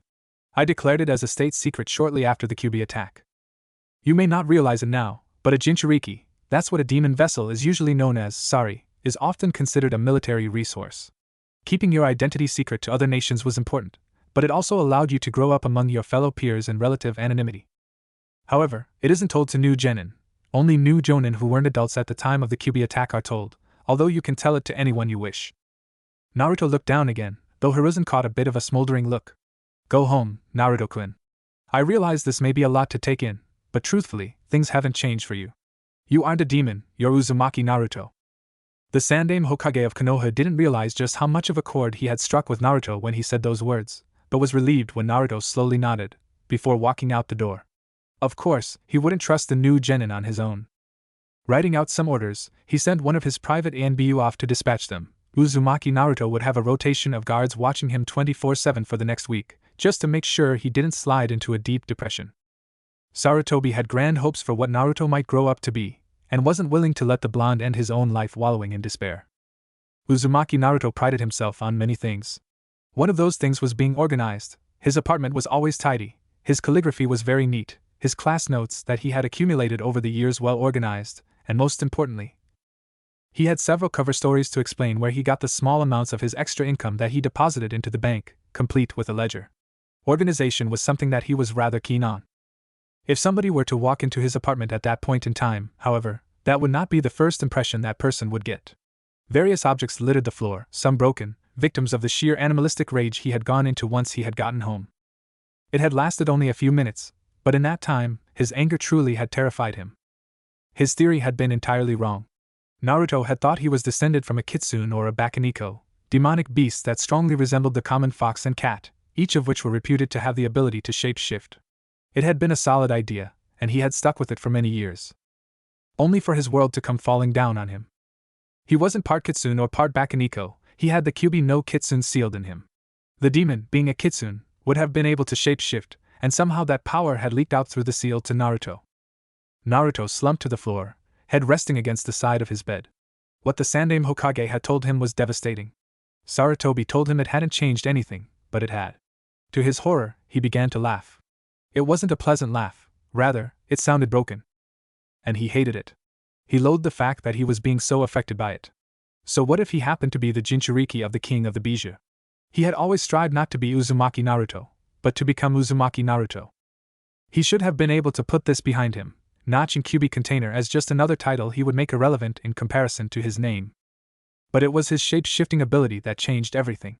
It wasn't his by blood. Rather, it was an ability taken from the Kyuubi. His pride was one of the few things that defined his rather meager identity, and it was his pride that brought him into conflict with the fact that his shape-shifting defined his personal self, and was the foundation for everything he wanted to do in life, as well as the catalyst. And it was a stolen power. He unclenched his jaw and opened his mouth, not willing to grind his teeth any harder than he just had. Not just his pride had suffered. His sense of belonging had as well. Having one of the few friends he had grown up with over the years try to kill him was devastating. A part of him reminded Naruto that most of his other friends had at least stepped up to defend him, in particular Ichiro, but he had no idea what their true thoughts and feelings on the matter were. Wiping some of the tear streaks off his cheek, now he understood why he had whiskers, he sat down against the wall. He didn't feel he could handle sleeping in the bed tonight, or any other night for the next week until he had to go back to the ninja academy. Slowly, his right hand rose until it was level with his face. It had been assumed that he had stabbed Mizuki with a kunai or other sharp weapon, but that wasn't true. Instead, he had shape-shifted the tip of his fingers right before the moment of impact into sharp claws, and had left 4 deep punctures in the traitor's stomach, before slashing him several times more. Naruto shuddered at the dried-up blood on his fingers and palm that was only now beginning to flake off. It was hard to think that he had nearly killed someone tonight, an intelligent, thinking being. He definitely wasn't going to have an easy time sleeping tonight. The first day back at school following his graduation, and the incident was also his last day at the academy, but Naruto still had a hard time getting out of bed. It was difficult to shower for only the second time that week, and he had to force himself to make breakfast, even the act of chewing on the cereal being tedious. That was because Kaori would be there, and he really couldn't face her. Not with both of them knowing what he was and what he held, and the demon fox having killed her parents 12 years ago, forcing her to grow up as an orphan. Nothing like self-deprecation to ruin his day. But he got up anyways, and went through the motions of hygiene and breakfast, as uninspired as he was. Chugging down his milk, he threw the empty carton aside, not caring about his pristine floor for once, and walked out the door, his hair still a mess. Making it to the academy earlier than he usually did, he walked into his old classroom for the last time, and eyed the room. Only a couple of other students were there already, and neither were Kaori. Thanking the Camus, he sat in a different seat than what he usually took, and stared off listlessly into space. Minutes passed by, until line of view was broken by a familiar face. Paling, he looked up into Kaori's face. Cerulean eyes met forest green. He tried to pull away, but stopped, as he realized that what she was showing wasn't fury, but rather concern. "Kaori?" he asked quietly, lightly probing for what she thought about him now that the truth had come out. "It's Kaori Noborin now, Naruto-kun," she replied, and the honorific caused him to tense up slightly. Kaori didn't miss it, and she walked around the desks, sitting into the seat right next to him. "You're worried about what everyone thought about what Mizuki said, right?" she murmured. "Yeah," Naruto said, still unable to say much, emotionally despondent as he was. Kaori sighed. "We don't hate you, Naruto. Well, Ryu and Hitomi did, maybe Nanako, but one of the elite Jonin talked to us and made it fairly clear that you didn't have a choice." Seeing Naruto turn at her, wide-eyed at what she was saying, she continued, "Ryu and Hitomi will hopefully come around. Keisuke and Nanako both had their hesitations as well, but they've warmed up. The rest of us, well, we know who you are, Uzumaki Naruto, not what you are, which is what that is." Naruto wondered why Kaori was afraid to speak Kyuubi's name, unafraid as she usually was, before he remembered the Hokage talking about the whole affair being a secret. Letting a breath out, he felt the weight of despair slowly slip off his shoulders. "You mean nobody hates me?" Kaori's heart nearly broke at the despondent look on his face, akin to a boy who had just lost his puppy. On Naruto's face, it seemed even worse. Grabbing his one hand in hers, she squeezed it in reassurance, one of the few body gestures she was sure of that would affect him. "No. We talked. I wouldn't recommend trying to find Ryu or Hitomi for a while. Give them time to sort it out, you know, she added as she shuffled into the seat beside him, having since let go of his hand. Who took it the best? Naruto asked, slouching over his desk. Ichiro? Jean?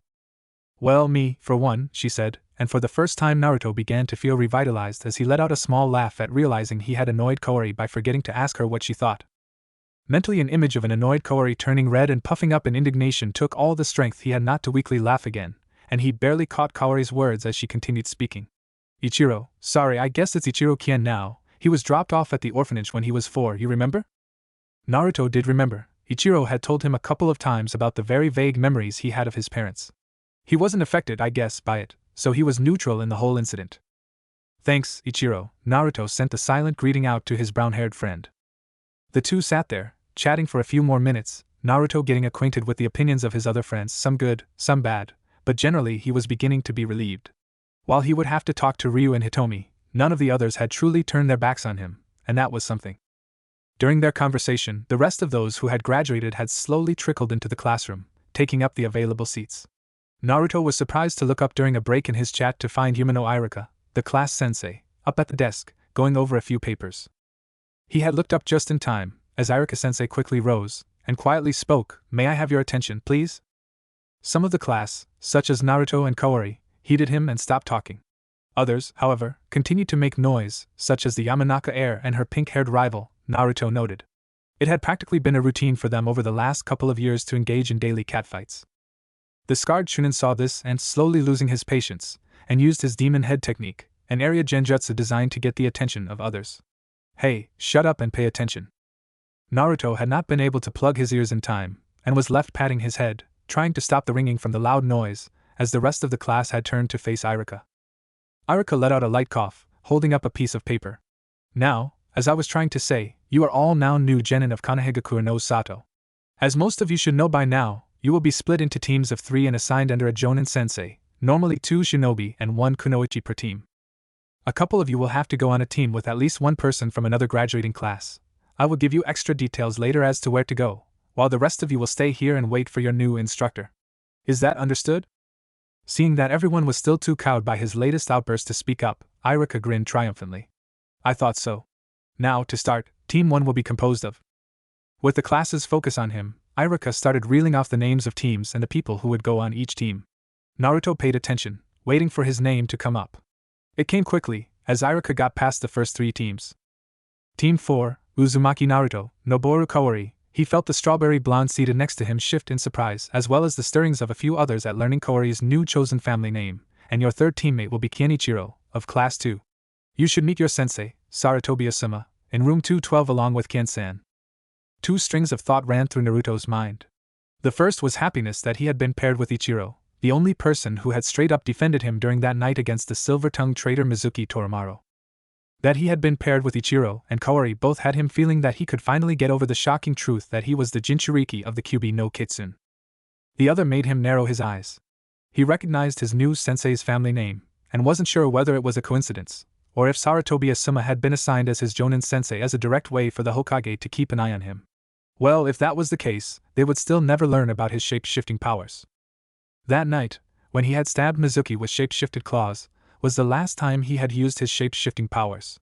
It was an ongoing identity crisis for Naruto. While the shinobi code said to use whatever weapon was at hand, he still had his pride to lean on. He wouldn't use the Kitsune's power of shape-shifting again, not until he could rationalize it, and not until he could figure out the Kyuubi's presence changed his own personal plans for the future. Sighing, he let himself stand up along with Kaori. Letting out a brief salute to the man who had taught him for a few years, coupled with a light thanks for everything, Irika-sensei, Naruto shuffled out of the classroom, following his new teammate into the corridor. Once they got out, he murmured, "You noticed, didn't you?" Kaori craned her head to look at him, eyes alight with passion. "What, that our sensei is the Hokage's son? I'm so glad. We'll be getting trained by somebody who's important in the village." Naruto had to admit, there was that. It was a little different now knowing that he was the Kyuubi vessel, but before, he would have been pleased to be trained by a Kage's son. It would hopefully give him a better reputation in the long run than if he had been trained by some no-name jonin. The two walked quietly the rest of the way, until they came to room 212. Kaori knocked on the room. The door quickly opened and the two quickly came face to face with Keisuke. "Oh hey guys or guy and girl, I guess the dark-eyed boy tripped over his words, awkwardly fumbling his sentences. He gave Naruto a sharp look, before rubbing the back of his head in a sheepish manner. Naruto about last week. Naruto just looked back at him, willing Keisuke to come out with his thoughts on the matter. It took a few moments, but Keisuke finally spoke again. I'm sorry, it was just so sudden.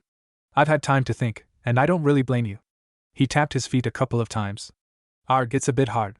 Sorry. His face colored a bit as he looked down at the floor, twiddling his fingers. I thank you, Keisuke. Naruto trailed off. It's okay, I understand given the circumstances. Mizuki set us up. Yeah, that's true, Keisuke quickly added before he paused again. Why are you guys here again? Oh right, I remember, you were being put together with Ichiro, Hazawa-sensei said it. Well, come on in, some of the class was already taken away though, he gestured to the inside of class 1. Naruto walked in, Kaori behind him. He was surprised at how she had stayed silent throughout the conversation, but was glad. It was his literal inner demon that he had to deal with. She had already offered him moral support, but gave him enough independence to repair his bridges with Keisuke on his own. The Uzumaki child noted the low number of occupants in the classroom, counting only 10 including Keisuke. Clearly, while Irika had only gotten halfway through the list of teams when he and Kaori had left, this classroom had been ahead by at least a half an hour. Quickly, he found Ichiro, and he and Kaori moved to sit on either side of the brunette. So Ichiro said, sitting up from his snoozing position on his desk, how did your weeks go, Naruto-san, Kaori-chan? Ichiro had always been rather down-to-earth, Naruto noted, and his love of sleep resembled the habits of the Naruto boy from his own class. Well, I got my family name established, but you already knew that, Kaori remarked dryly. Found a couple of odd jobs to give myself some leeway on the rent for a couple of months, because I have no idea how the pay schedule works for genin. Ichiro nodded. A wise idea was all he had to say to that, before turning to Naruto, his eyes narrowed. And what of you, Naruto-kun? I'm afraid to say I was doing the same as Kaori, or else I would have come to visit you. Did you hear? He quieted down, mindful of the Sandame's law that the ANBU had told him about. While he wouldn't exactly be breaking it, he didn't wish to stoke the curiosity of the others in the room who didn't know about the Kyuubi's true fate. Are you alright? Naruto was touched. I am still upset, he said, the pitch of his voice matching Ichiro's, but I'm okay now. It was a lie, given his struggle with his self-identity, his ID and ego, but he didn't wish to worry the others too much. Ichiro took his word for it, before moving on to the next part of the conversation. So I noted our new sensei is the son of the Hokage. Yes, Kaori said, cutting Ichiro off. Think it'll do anything for us in the future? Ichiro pondered for a few seconds, not in the least fazed by having been cut off. It might not. At least we're assured to have somebody who's competent, barring the possibility of him being a spoiled brat who got into the Jonin rank via favoritism. The color in Kaori's face drained quickly. I never even thought of that. Now, Kaori-chan, Naruto spoke up, I highly doubt it. I spoke to the Hokage after that incident.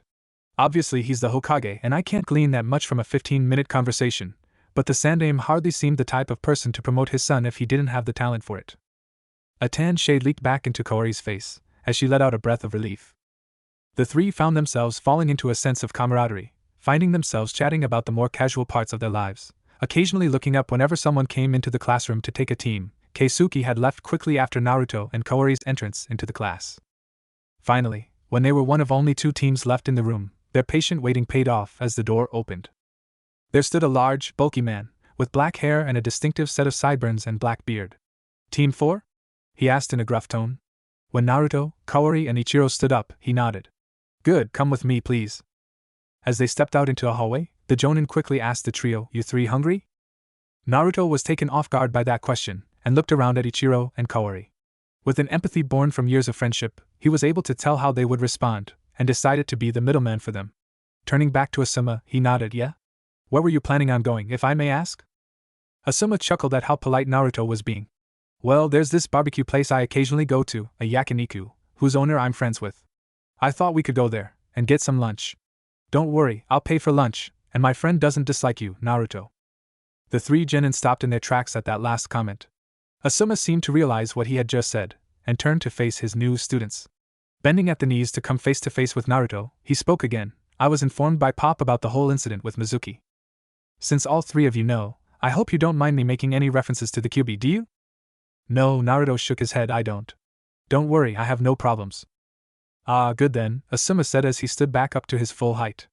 I think Pop put me with you for that precise reason, but I don't really care. You're my students now, so I'll train you to the best of my abilities. He didn't think though, he knew. He originally was supposed to work with the next generation of Eino Shikacho from Class 1, but that had fell through. His father decided he wanted someone he saw daily to watch over the QB host, and had given him some interesting classified information like just who the kid's real father was. Not that it affected how he would view the brat, but it was still surprising. Your pop? Kaori spoke up as the procession moved along again. You mean the Sandaime Hokage, right? Yeah, Asum nodded, letting the three come to his side instead of letting them fall behind him again, while still escorting them to the yakiniku. He and I don't quite get along, but here he shrugged, taking out a cigarette from his flak jacket as they exited the school after walking down some stairs. He's still my boss, so I have to follow his directions. None of you mind if I light up, do you? Kaori wrinkled her nose at what she thought was a disgusting habit, but shook her head. Ichiro and Naruto followed suit, before the brunette quietly asked, You and your father don't get along well? Yeah, Asuma confirmed. Some of his decisions over the year I don't like, and he was always too busy working while me and my brother grew up. After my ma died, it got worse when he took up the position of Hokage again. When I had the chance, I took an offer to work for the Fire Daimyo as one of his 12 guardian ninja. He unzipped his flak jacket and held up the sash he wore around his shirt, which had the kanji for fire on it. You work for the 12 guardian ninja? Kaori was definitely impressed, having read and heard about them in class. That must mean you're strong, real strong. Nah, Asuma waved off the compliment as he lit up his cigarette, taking a strong puff before exhaling.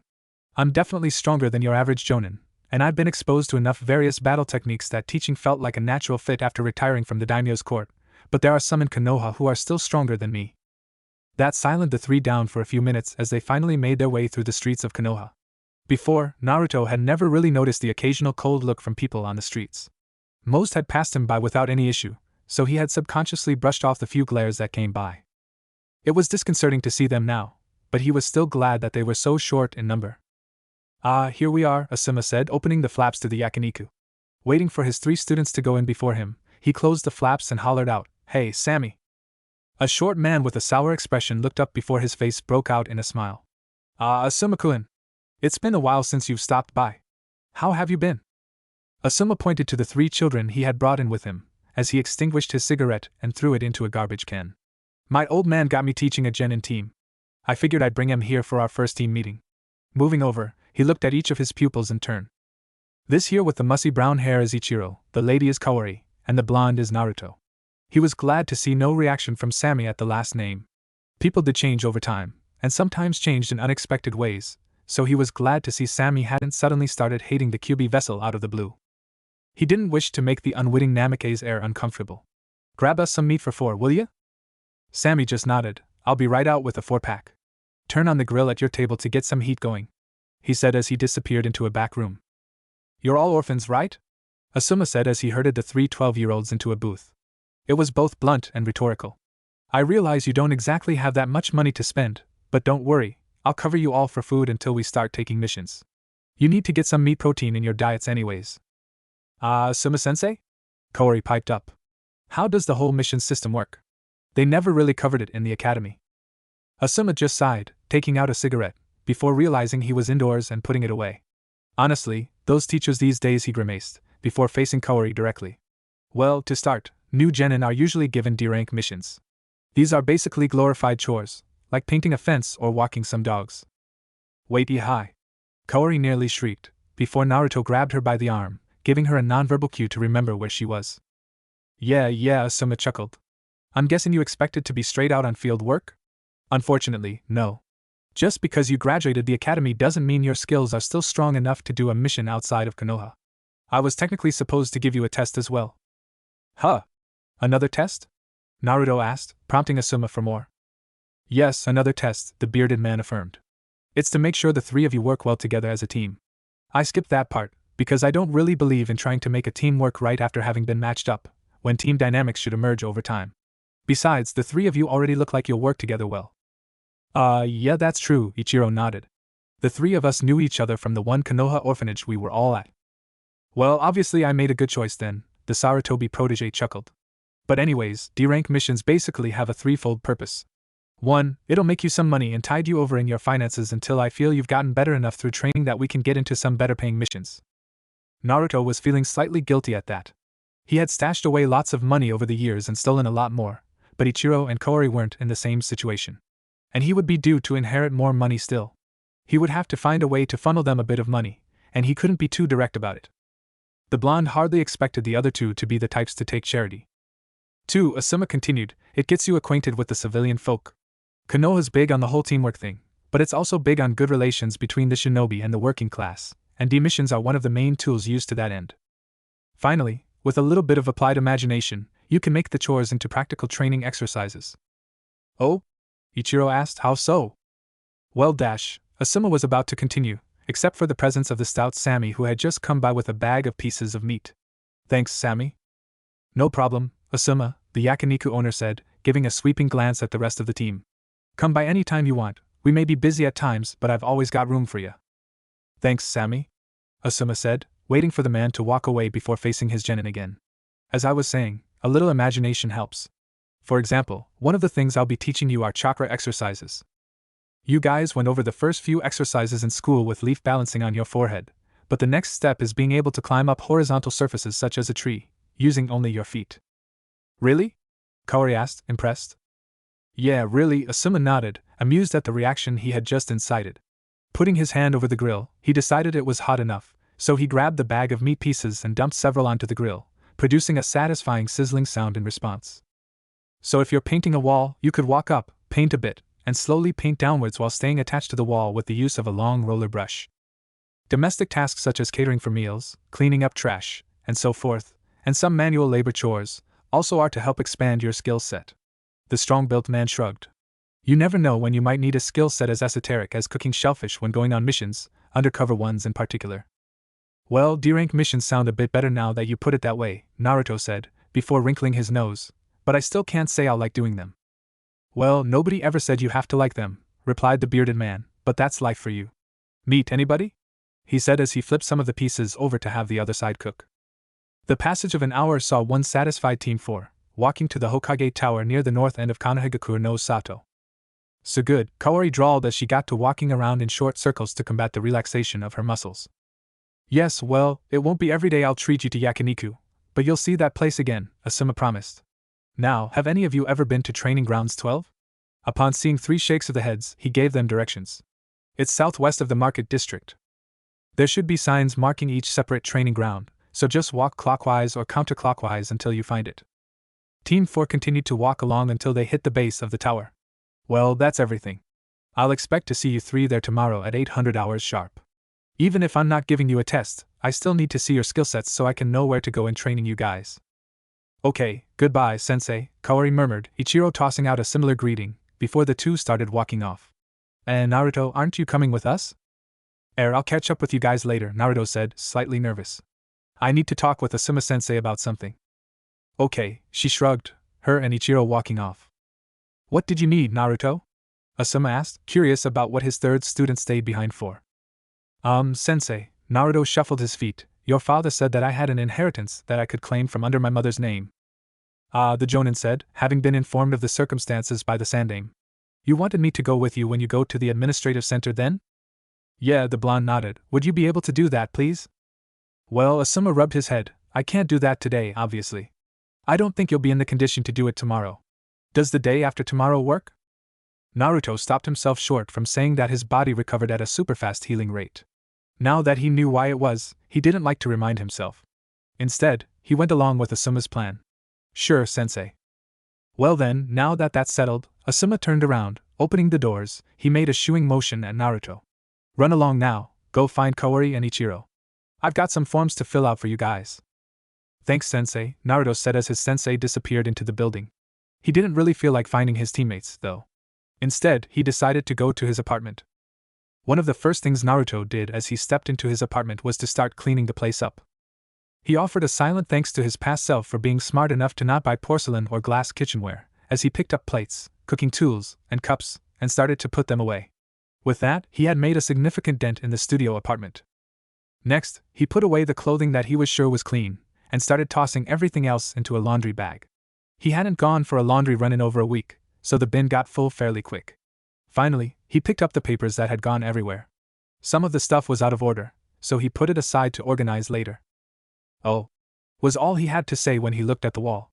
Although he hadn't done any major damage, there were still a few small tears and punctures in the plaster wall. He sighed. He had filled in plaster a couple of times before doing odd jobs, in particular for housewives who had rowdy drunken husbands, so it wouldn't be a difficult or an expensive task. It was still disheartening to see how much he had lost control of himself, though. After replacing the sheets, he sat down on his bed and began to think while looking up at the ceiling. He was happy with the teammates he had gotten, and his new sensei, Saratobi-sama, seemed to be a cool guy. Life had almost seemed like it wasn't worth living anymore a week ago, but now he was slowly getting back his passion for life. However, he still wasn't sure what he wanted to do with his future. He had fashioned himself becoming some sort of financial mogul with enough influence and power to take over a small country. He still did, but perhaps how he got there would change, now that he knew of the fox demon stuck in his gut. And there was still the issue of his shape-shifting power. Since that night with Mizuki, when he had stabbed the traitor with transformed claws, he hadn't used the ability since. Call it stuck-up pride, but he refused to use an ability that he had attained from the Kyuubi no Kitsune. Sighing, he looked outside, and saw it was still bright out. He didn't know why, but he felt tired already. Stripped down to his boxers, he closed the curtains, and went to bed, falling asleep almost immediately. Huh! Was all the confused Naruto said, as he looked around where he was in a standing position. He was sure that he had just gone to sleep but only a few moments ago, so he assumed he was having a lucid dream, if the control that he had over his body was any indicator. Normal dreams were like watching from a third-person perspective, unable to influence, merely observe, but he could crane his neck and turn his body, and shift his eyes around to take in the sights of the room. Wherever he was, there was little light to eye his surroundings. He seemed to be in a large atrium, one that was circular in diameter as opposed to rectangular. It was also extremely warm, with a draft coming down from on top of him. Humid too. So you've finally come. Whoa! Naruto shouted out in surprise, stumbling backwards before tripping and falling on his butt. Who's there? The unidentified voice spoke again. I am. Two bright blue eyes opened up several meters away from Naruto, the cool blue glow provided by the irises casting a light over the figure's shape. The large outline of a fox, with more than one tail swishing behind it, was laying in front of Naruto, several meters tall, towering over Naruto. Wait, you're Kyuubi? Naruto backed away some more, his heart already pounding quickly, having come to the logical conclusion of what the entity before him was. Relax, young one, the great being rumbled from where it lay, the vibrations of its vocal cords so powerful that Naruto could feel it even from where he was sitting. I mean you no harm. Strangely enough, Naruto could detect an honest sincerity in the fox's voice. Putting his hand to his chest as he tried to calm his heartbeat down and stop the flow of blood from blocking out his sense of hearing, he sat upright, facing the Kyuubi no Kitsune. What do you want? He asked in an accusatory tone. This was, after all, the monster that was responsible for the death of his parents, and many of his friends' parents. To explain things, Uzumaki Naruto. Needless to say, that sentence left Naruto waiting in trepidation. That the Kyuubi actually knew his name was scary, and yet, what the Kitsune had said left him wondering. Explain what? Tell me, little one, what do you know of the Rikudo Sennin? That caught Naruto off guard, wondering why the Kyuubi was asking him that, but he answered anyways. He supposedly lived thousands of years ago, and fought the Jubi, I guess. I always thought the Sennin was a myth, along with the Jubi. You telling me that they were real? The fox chuckled, a deep, baritone laugh that was somehow comforting to the young blonde. Yes, they both were, though it wasn't thousands of years ago, as you believe. 500 or so years is more accurate. But yes, the Rikudo Sennin, the sage of six paths, fought the Jubi in its path of destruction against mankind. During one such battle, he completely overwhelmed the beast, and managed to seal the Jubi into himself, the first Jinchuriki, if you will. That surprised Naruto. The Sennin sealed the Jubi into himself? Yes, little kit, he did, the Kyuubi affirmed. And on his deathbed, he somehow managed to split the Jubi into 9 smaller parts. The Kitsune smirked as it allowed Naruto to digest what it had just revealed, and come to the logical conclusion. You were a part of the Jubi once? That's right, Kit, the Kyuubi opened its mouth fully, disconcerting Naruto as it revealed 2 rows of large white fangs.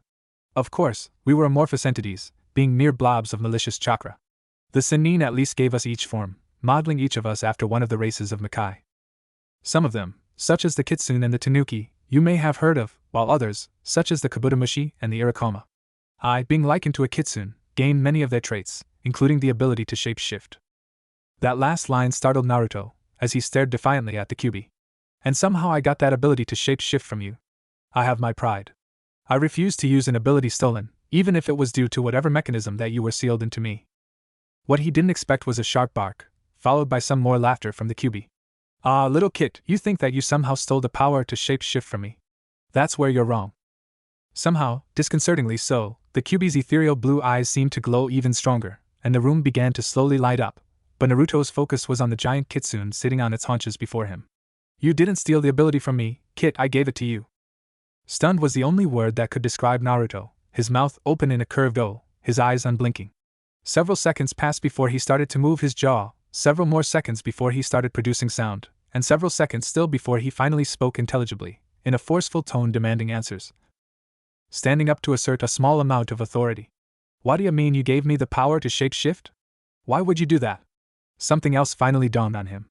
And why are you calling me Kit? Like a baby fox? He was getting answers, yet with everything the Kyuubi told him, there were more questions being created. The Kyuubi's tone was mirthful as the room began to light up even more, and Naruto was surprised to see the result, as he saw the scenery resembled a forest, much like the ones around Konoha, with the Kyuubi sitting in a small clearing. Because, Kit, in some sense, I consider you as my own, as my son. Naruto just couldn't handle it anymore. What was the demon getting at? Calling him his son? He didn't realize it, but he was continuing to display a slack-jawed expression.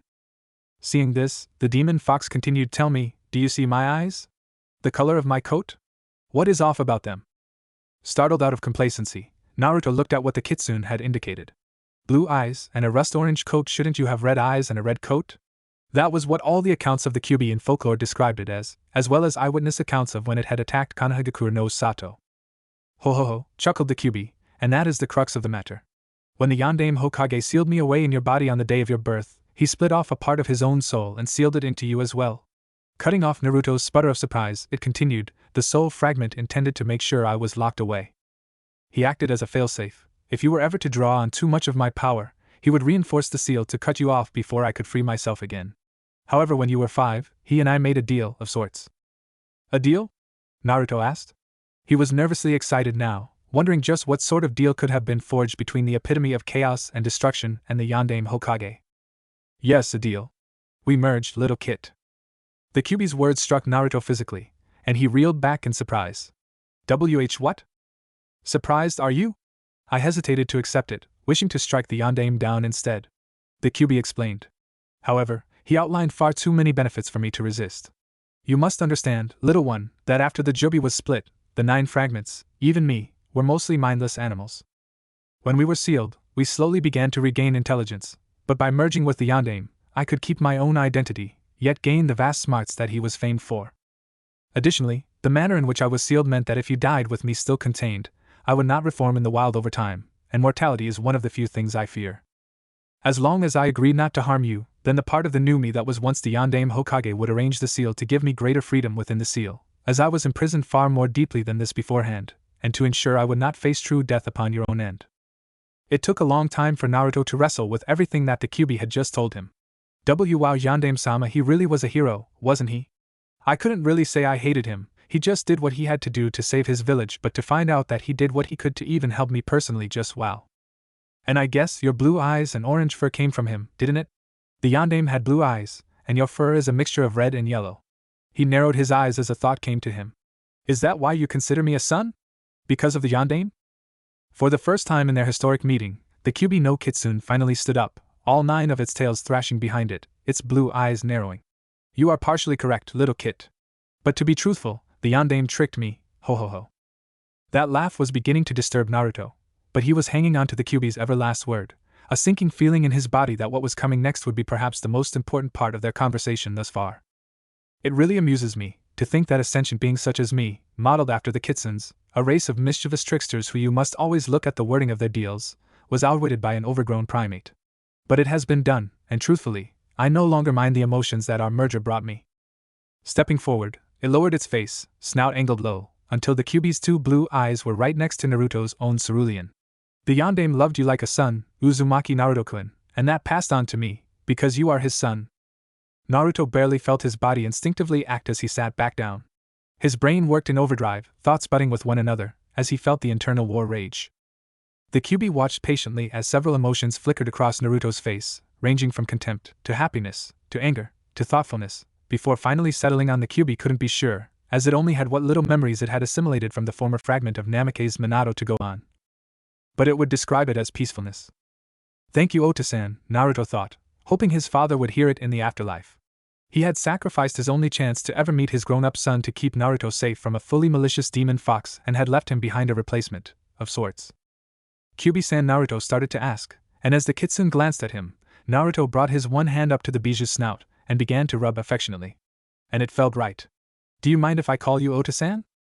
Surprised blue eyes blinked in response, and the Kyubi's head reared back slightly, before it regained its bearings. A smirk split its mouth wide open, as it responded, of course not, Sochi. Taking his newly adopted son by surprise, he opened his mouth, and dragged his tongue along the side of Naruto's face, an awkward but tender moment of affection. Any questions? Asked the Kyubi no Kitsune. Naruto wiped the sopping left side of his face off, as he left his mind drift for a few moments.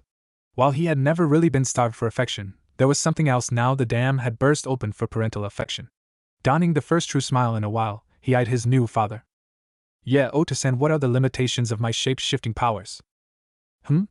Asuma was confused, as he looked around at his two pupils, and looked at his watch, chewing on the cigarette in his mouth that he had been smoking off and on. Do you think Naruto got lost coming here, or did he oversleep? Kaori groaned, rubbing the sleep out of her eyes, before looking up at her teacher. Doubt it, Suma-sensei. Asuma twitched at the omission of the first syllable of his name. She yawned, before continuing, I've never known Naruto-kun to get lost, nor for him to be not punctual. Kaori-chan is right, Ichiro said, bringing his hand up to strum his lips with his fingers. When we were still in the same class, he never missed a day and was always on time. Then this is irregular behavior for him, eh?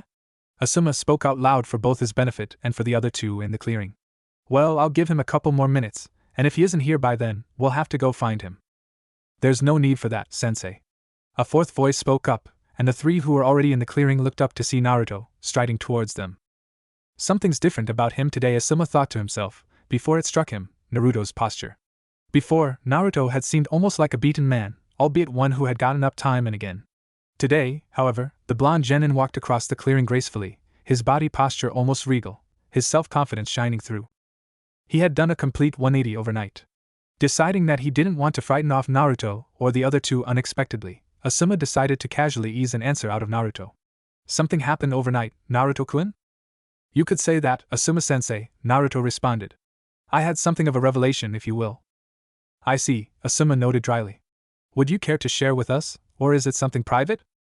Naruto was quick to the beat. I'll share it with you guys, but I want to keep it a secret from everyone else. Including your father, sensei, he added, startling the Blackbeard Jonin. Asuma was about to interrupt, but Naruto forcefully continued, it has to do with a skill I want to show you today that I've been hiding. Don't worry, I'm loyal to Konoha, sensei, but I want to keep this ability under the wraps as much as possible, and that includes your father. Asuma was perturbed at how forcefully Naruto was demanding a promise of secrecy from him. He looked to Kaori and Ichiro for support, only to see he wasn't getting it. Deciding to throw caution to the wind, he went with satisfying his curiosity, ignoring a common saying about curiosity and the cat. Okay, Naruto, I promise I won't tell the Hokage about your ability. Now, what is it? He asked in his gruff tone, having long since extinguished his cigarette.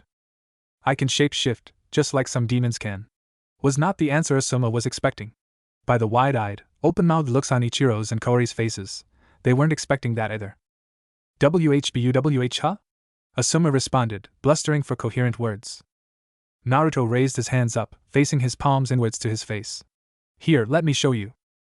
Naruto had made sure that nobody else was observing them before he entered the clearing, but if there had been anyone else around, they would have had a laugh at the near catatonic expressions on Team 4's face as brown fur erupted from Naruto's hands, which then shriveled slightly while retaining 5 digits including opposable thumbs. The blonde genin himself began to shrunk, while retaining a humanoid form, his clothing melding into his body, a prehensile tail coming out of the bottom of his spine, until a monkey that resembled some of Asuma's father's summoned monkeys stood in front of Team 4. At a far quicker pace, the monkey grew back up and lost much of its hair except for a mane on its head that turned a golden blonde, clothes reappearing on Naruto's body. The clearing was silent again, until Asuma started trying to speak again, his cigarette having fallen out of his mouth and onto the ground in his shock. How you know but what? Naruto just smirked while his two childhood friends and his sensei tried to recover from having the surprise of their life foisted on him. In so brazenly revealing his deepest secret, he had established dominance over the conversation that would doubtlessly ensue over it.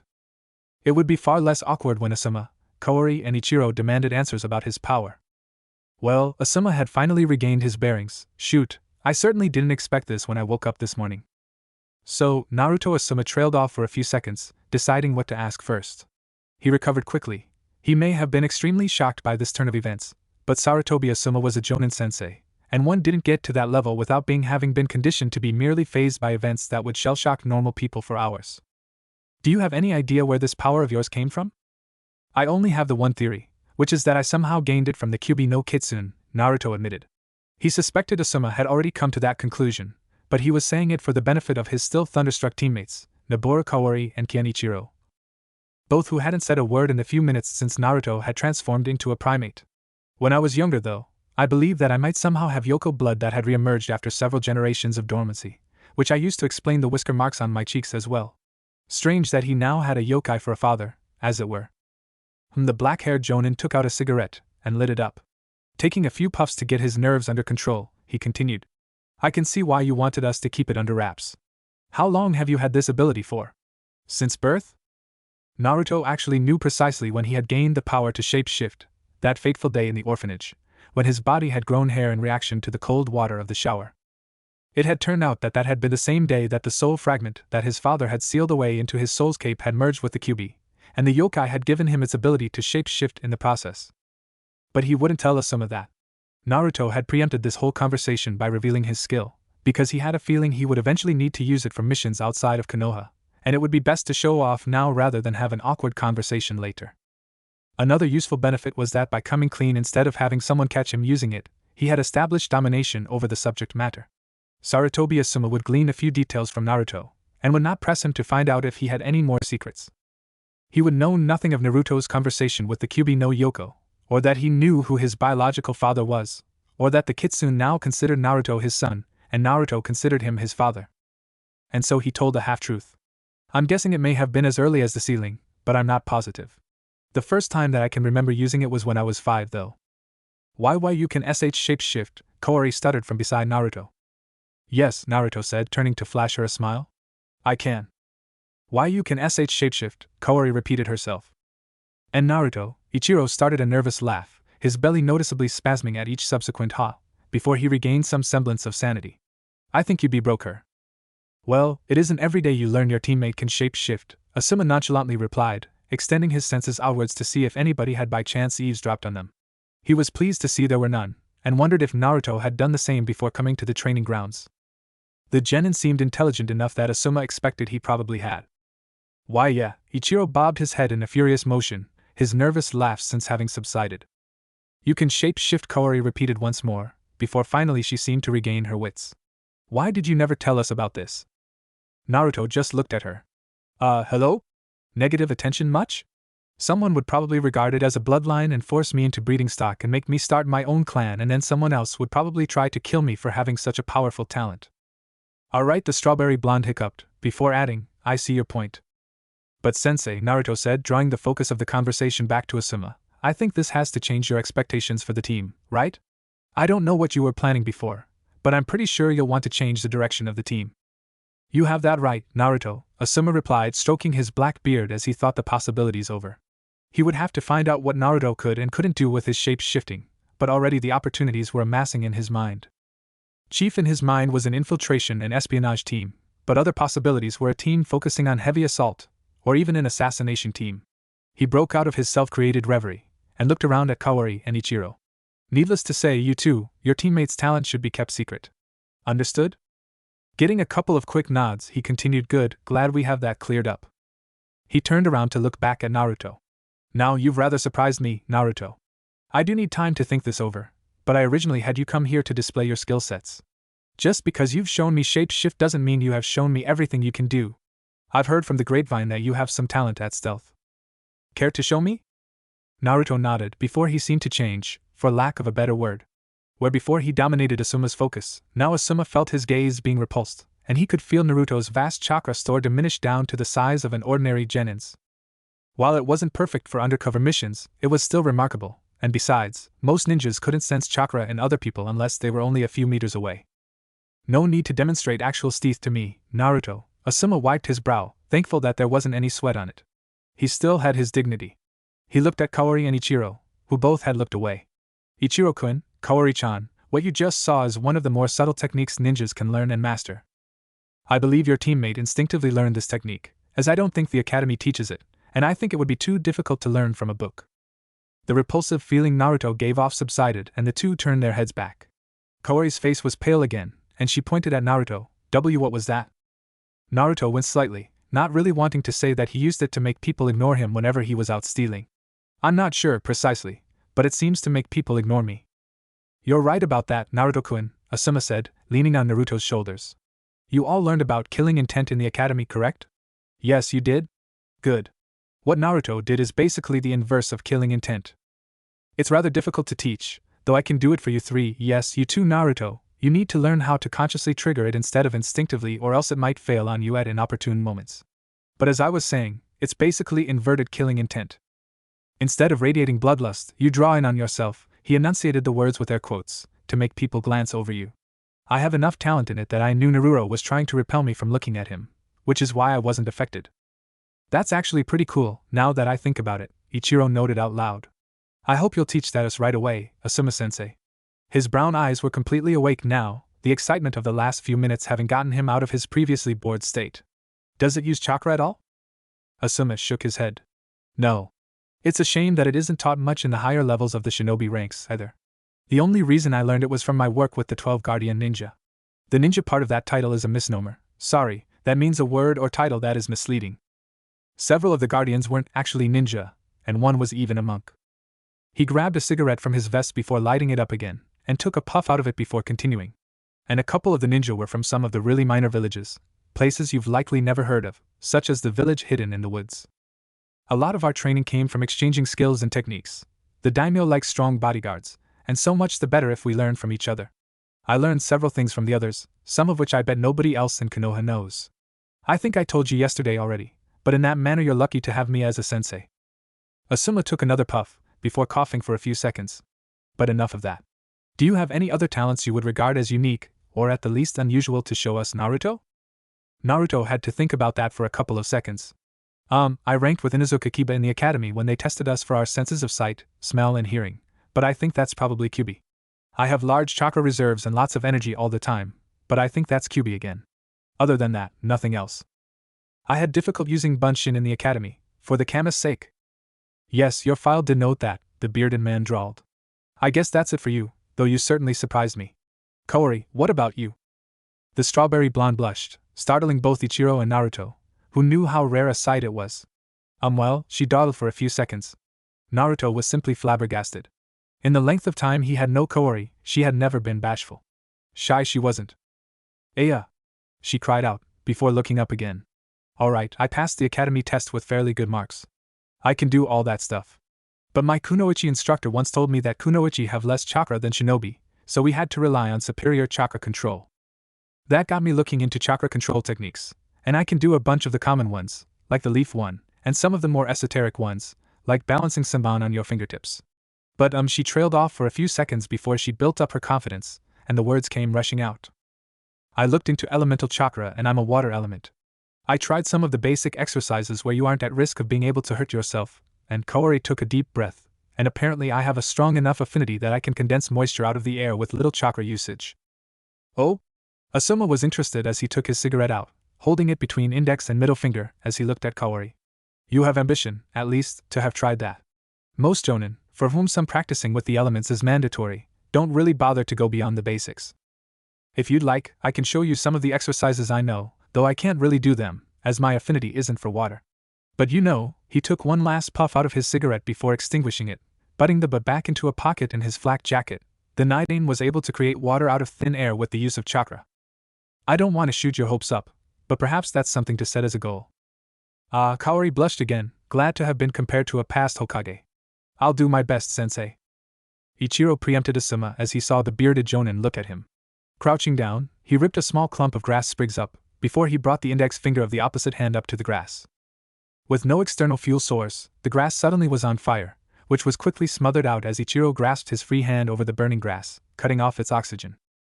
The brown-eyed boy looked up at his sensei, and spoke quietly, though still loudly enough for Kaori with her average hearing to understand. I'm not quite like Kaori, but I seem to be able to generate an extreme amount of heat from my fingers without using hand seals to direct and manipulate my chakra. I burned my hands when I was young when I first discovered it and was playing around with it. A pained look crossed his normally static face. The medic Neen scolded me for what she thought was playing with fire, and I didn't try it again until just last year now. Asuma was suitably impressed. Each ninja had their own little talents or quirks that was semi-unique to them. For example, he had found that, although he had little affinity for water, he could still use it with ease as it was a fluid much like the air he could control with his wind element. While other wind users simply had no talent for water jutsus. Asuma drawled out, resisting the urge for another smoke, before making a decision. Well, I know your special talents and the like now, but I still don't know about your overall competency. I've read your academy files, but that's all they are, files and records. To test your taijutsu skills and endurance, you're all going to spar me one-on-one. He couldn't help but smirk as he saw all three of his pupils gulp. The fun part of being a sensei. Naruto groaned as he rubbed his abdominals, which were still burning even an hour after his test was over. Let it be said that Asuma-sensei is a sadist. Amen, Ichiro responded, as he downed a nutrient bar, before taking out some bottles of water. Water, anyone? I'll take that please, Ichikun, Kaori said from her sprawled-out position on the grass.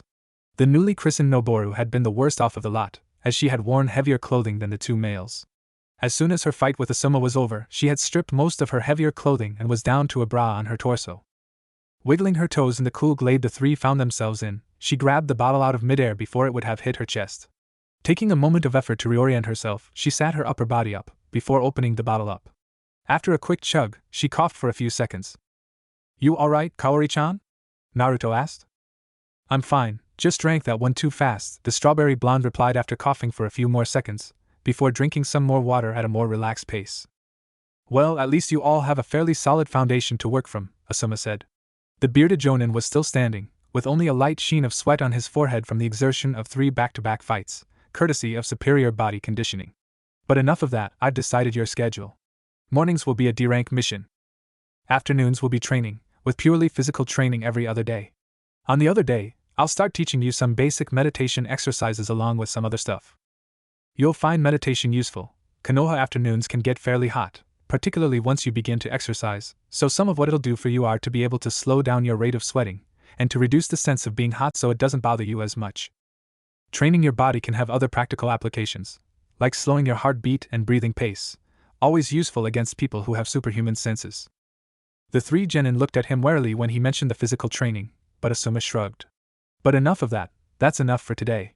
I need to go make a report, though of course I won't tell or put down in writing your ability to shapeshift, Naruto. Meet me at the Hokage Tower tomorrow at 800 hours sharp. We'll pick up your first mission then. Got that? Yes, sensei, came 3 uniform calls. 10 minutes later, with Asuma having already left behind, Naruto got up from the sitting position he had seated himself in earlier. Well, I'm out of here, unless either of you wanted to accompany me? Oh? Where are you going, Naruto? Ichiro asked, his ankles submerged in a small pond nearby.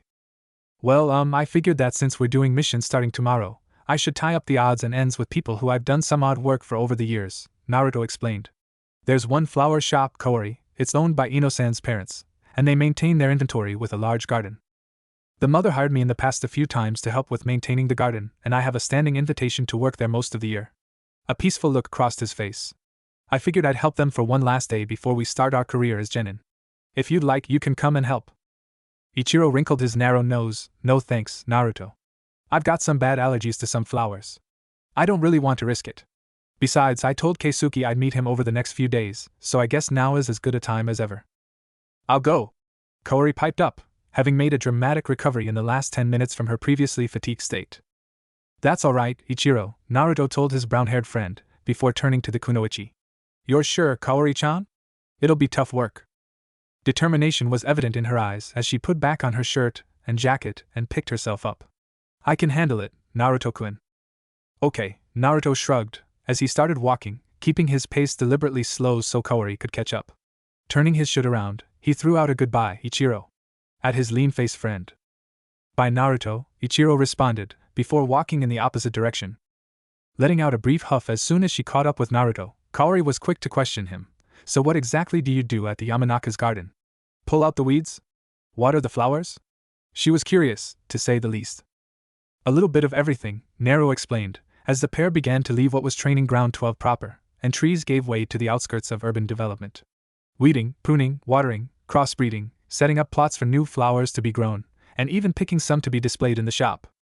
Kaori was impressed. Wow, the owners must like you to give you that much responsibility. Naruto shrugged, I guess. I like working with plants, I have some in my apartment, I always had a green thumb. When I was looking for odd work to make money, I found a request for help on a billboard and took it up on their offer. It took a while since I was only 8 at the time, but I guess they thought I was good enough to leave me on my own. Modest, aren't you? Kaori grinned as she lightly hit him in the arm. Naruto just shrugged, letting a vulpine-like grin onto his face.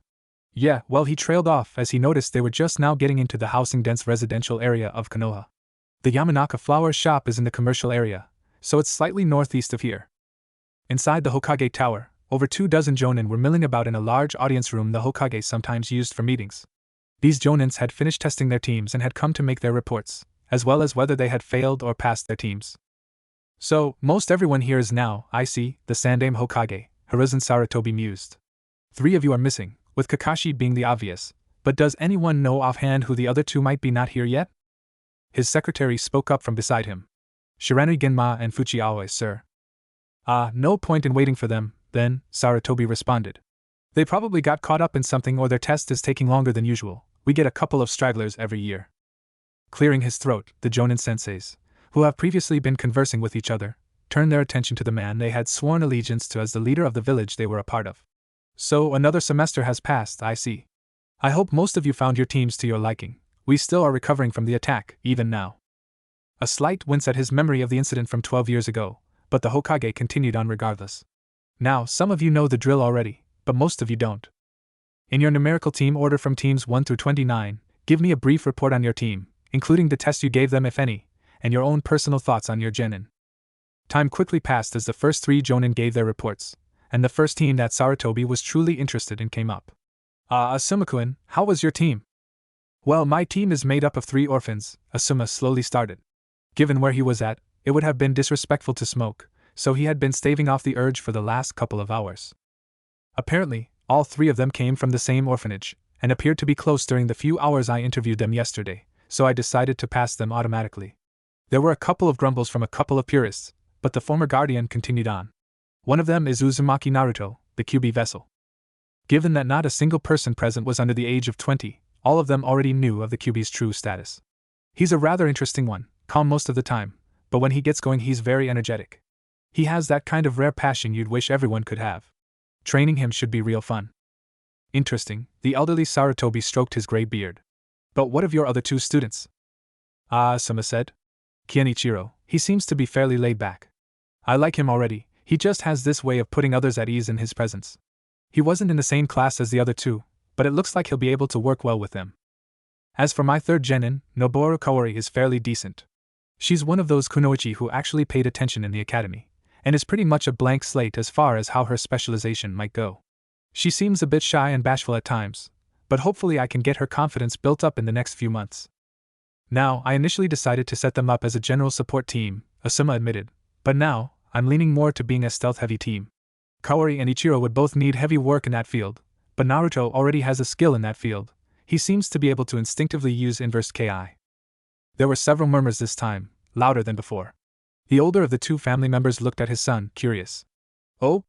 Instinctively, you say? That's a rare talent to have pop up, though it obviously requires training to make better use of it. What about the other 2? Did they show anything that you could build on? Well, Asuma thought for a second, before proceeding. Kaori and Ichiro both seemed to have already had some small triggers with their elemental alignments, water and fire respectively. Nothing big, but it should make ninjutsu training for them easier. They'll need some fallback techniques if we do information gathering or infiltration. Interesting, the Sandaime mused, repeating his words from earlier. Anything else, Asuma-kun?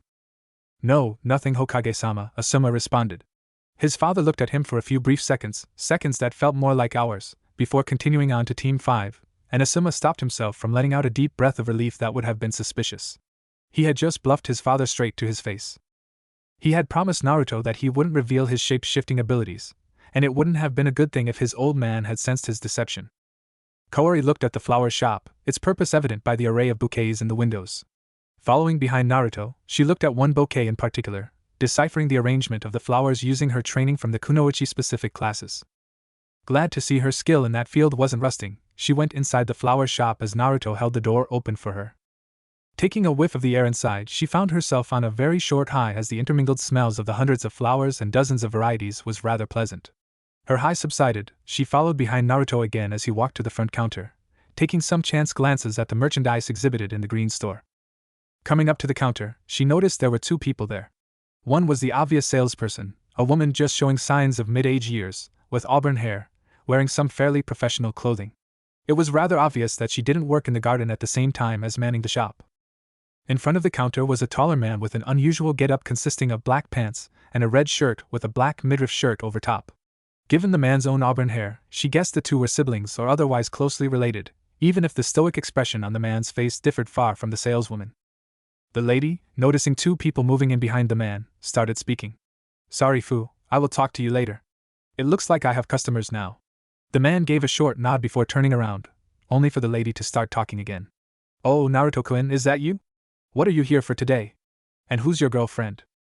Kaori blushed at the insinuation as she noticed a man named Fu turn around, startled, looking at her blonde friend. Naruto answered for her, "Hello, Yamanaka-san. I'm here to help with the garden, though I'm afraid this is likely my last time." Turning his head to look at Kaori, he motioned for her to come forward, which she did. "This is my friend and new teammate, Noboru Kaori. And I'm his friend who's a girl, not a girlfriend," Kaori added. "Ah, way to be supportive, Kaori-chan," Naruto said, making a mock show of his body sagging in depression. "Kaori, this is Yamanaka Nozomi, who is Ino's mother. I'm guessing you're her brother, sir?" he asked Fu. The serious-looking man nodded. "I am, yes." He looked at Nozomi. "Sorry, sister, but I have to go now. Missions are picking up again now, so I'm picking up the slack for some injured people." Making a short bow, he started walking away. "Bye now, Fu," Nozomi said, before turning to Naruto and Kaori. "So you're here to help with the garden, Naruto? What about your teammate? Have you had any experience with working in a flower garden or greenhouse, Kaori?" "No," she admitted, "I don't really have any experience, beside the Academy Kunoichi training in picking and assembling flowers." Nozomi frowned for a couple of seconds before brightening up. "Well, that should be sufficient enough if you're only planning to work here today. Naruto, you should stay with your friend and help her out for a while until she gets comfortable." She bent down behind the counter, fumbling for something given the noise she was creating, until she came back up with a notepad and pen, handing it to Naruto. "Here, notarize everything you do, and I'll pay you at the end of the day." Taking a keychain off of her neck, she took out a single key and gave it to Naruto as well. "That'll be for the greenhouse." "Thanks, Yamanaka-san," Naruto gave a slight bow, before grabbing Kaori by the hand. "Come on, Kaori-chan, I'll show you the greenhouse." Several hours later, the two walked out of the flower shop, skin and clothing covered in dirt and sweat and a little bit of blood as well, as Kaori had accidentally pricked herself on some thorns. The two started to make their way towards the residential area where the apartments they lived in were located. "Well, at least you'll be able to go undercover as a flower gardener now," Naruto joked, counting through the small stack of Rio bills in his hands. Kaori just stuck her tongue out, making him laugh out loud. She had enjoyed the work for the first couple of hours, up until she had gotten distinctly uncomfortable from the constantly high heat and humidity of the greenhouse, and having to kneel on her knees several times to pick out weeds. "Don't ever change, Naruto-kun," she muttered. "Huh? What do you mean, don't change?" The strawberry blonde was startled. She hadn't expected him to hear her, and as she looked up, she was uncomfortably aware of the cerulean eyes striking a peer into her own forest green. Twiddling her thumbs for a second, she finally spoke, "It's your presence." Seeing Naruto confused, she continued, "Just being around you seems to make me feel at peace. You have a calming effect on people, sort of. Like, nothing ever seems to really touch you, and that carefree manner is liberating to the rest of us." What Kaori wasn't expecting was for the mirthful look Naruto had on his face to disappear in an instant, before being replaced by a frown, as he stopped walking, with her stopping as well. It was honestly frightening, even more so when Naruto opened his mouth, and slowly replied, "Kaori, I have weak moments too." That startled her out of complacency. "We all do, Naruto. You just seem to recover from them faster than the rest of us, or else you hide it better. Look at that incident. You were struggling for a week, but you've already seemed to turn around. If I had a revelation like that sprung on me in front of all my friends, I'm not sure I'd possess the will to keep on going." Naruto blinked, then blinked again. A few more seconds passed, before he spoke again. "Kaori, you aren't feeling guilty on my behalf, are you?" She grit her teeth. "I think I am. How is it you can keep on going forward, when you have something like that on your shoulders? It barely seems to faze you anymore." Making sure to keep her voice lowered, not wanting to attract eavesdroppers, she continued, "You're doing all of us a service that you're not being acknowledged for, and yet it doesn't seem to bother you." She choked on a sob as she tried talking again, before sniffing. Kaori was startled at the touch of skin on skin, as Naruto used his fingers to wipe away the tears on her cheeks. "Kaori-chan," he whispered, "pretty girls shouldn't have to cry." She would have snorted at any other time over how corny he was being, but right now, it was an appreciated gesture. "You know," Naruto continued to speak in a low voice, "you're right, I am slightly bitter about the whole situation. But we're orphans, Kaori. It's us against the world. I'm just choosing to make the best of the situation here, and letting it get me down isn't going to help." Kaori continued to sniff, as Naruto grabbed her hand, and started pulling her along with him. The two proceeded to walk further into the apartment district, the silence only broken by more sniffing, as Naruto escorted Kaori to her apartment. "Kaori," he murmured, once they had reached her door. She turned her attention to him. "Shower, get some rest tonight. I'll see you tomorrow morning at 8 at the Hokage Tower." The green-eyed girl nodded, using her hands to wipe some of the tear streaks off of her cheek as she grabbed her key to open her apartment. "Thanks, Naruto-kun," she trailed off, wanting to say more, but couldn't, and closed the door in the blonde's face. Naruto just watched and listened as the lock clicked into place, before a heavy look settled onto his face. Empathy, it was a powerful thing.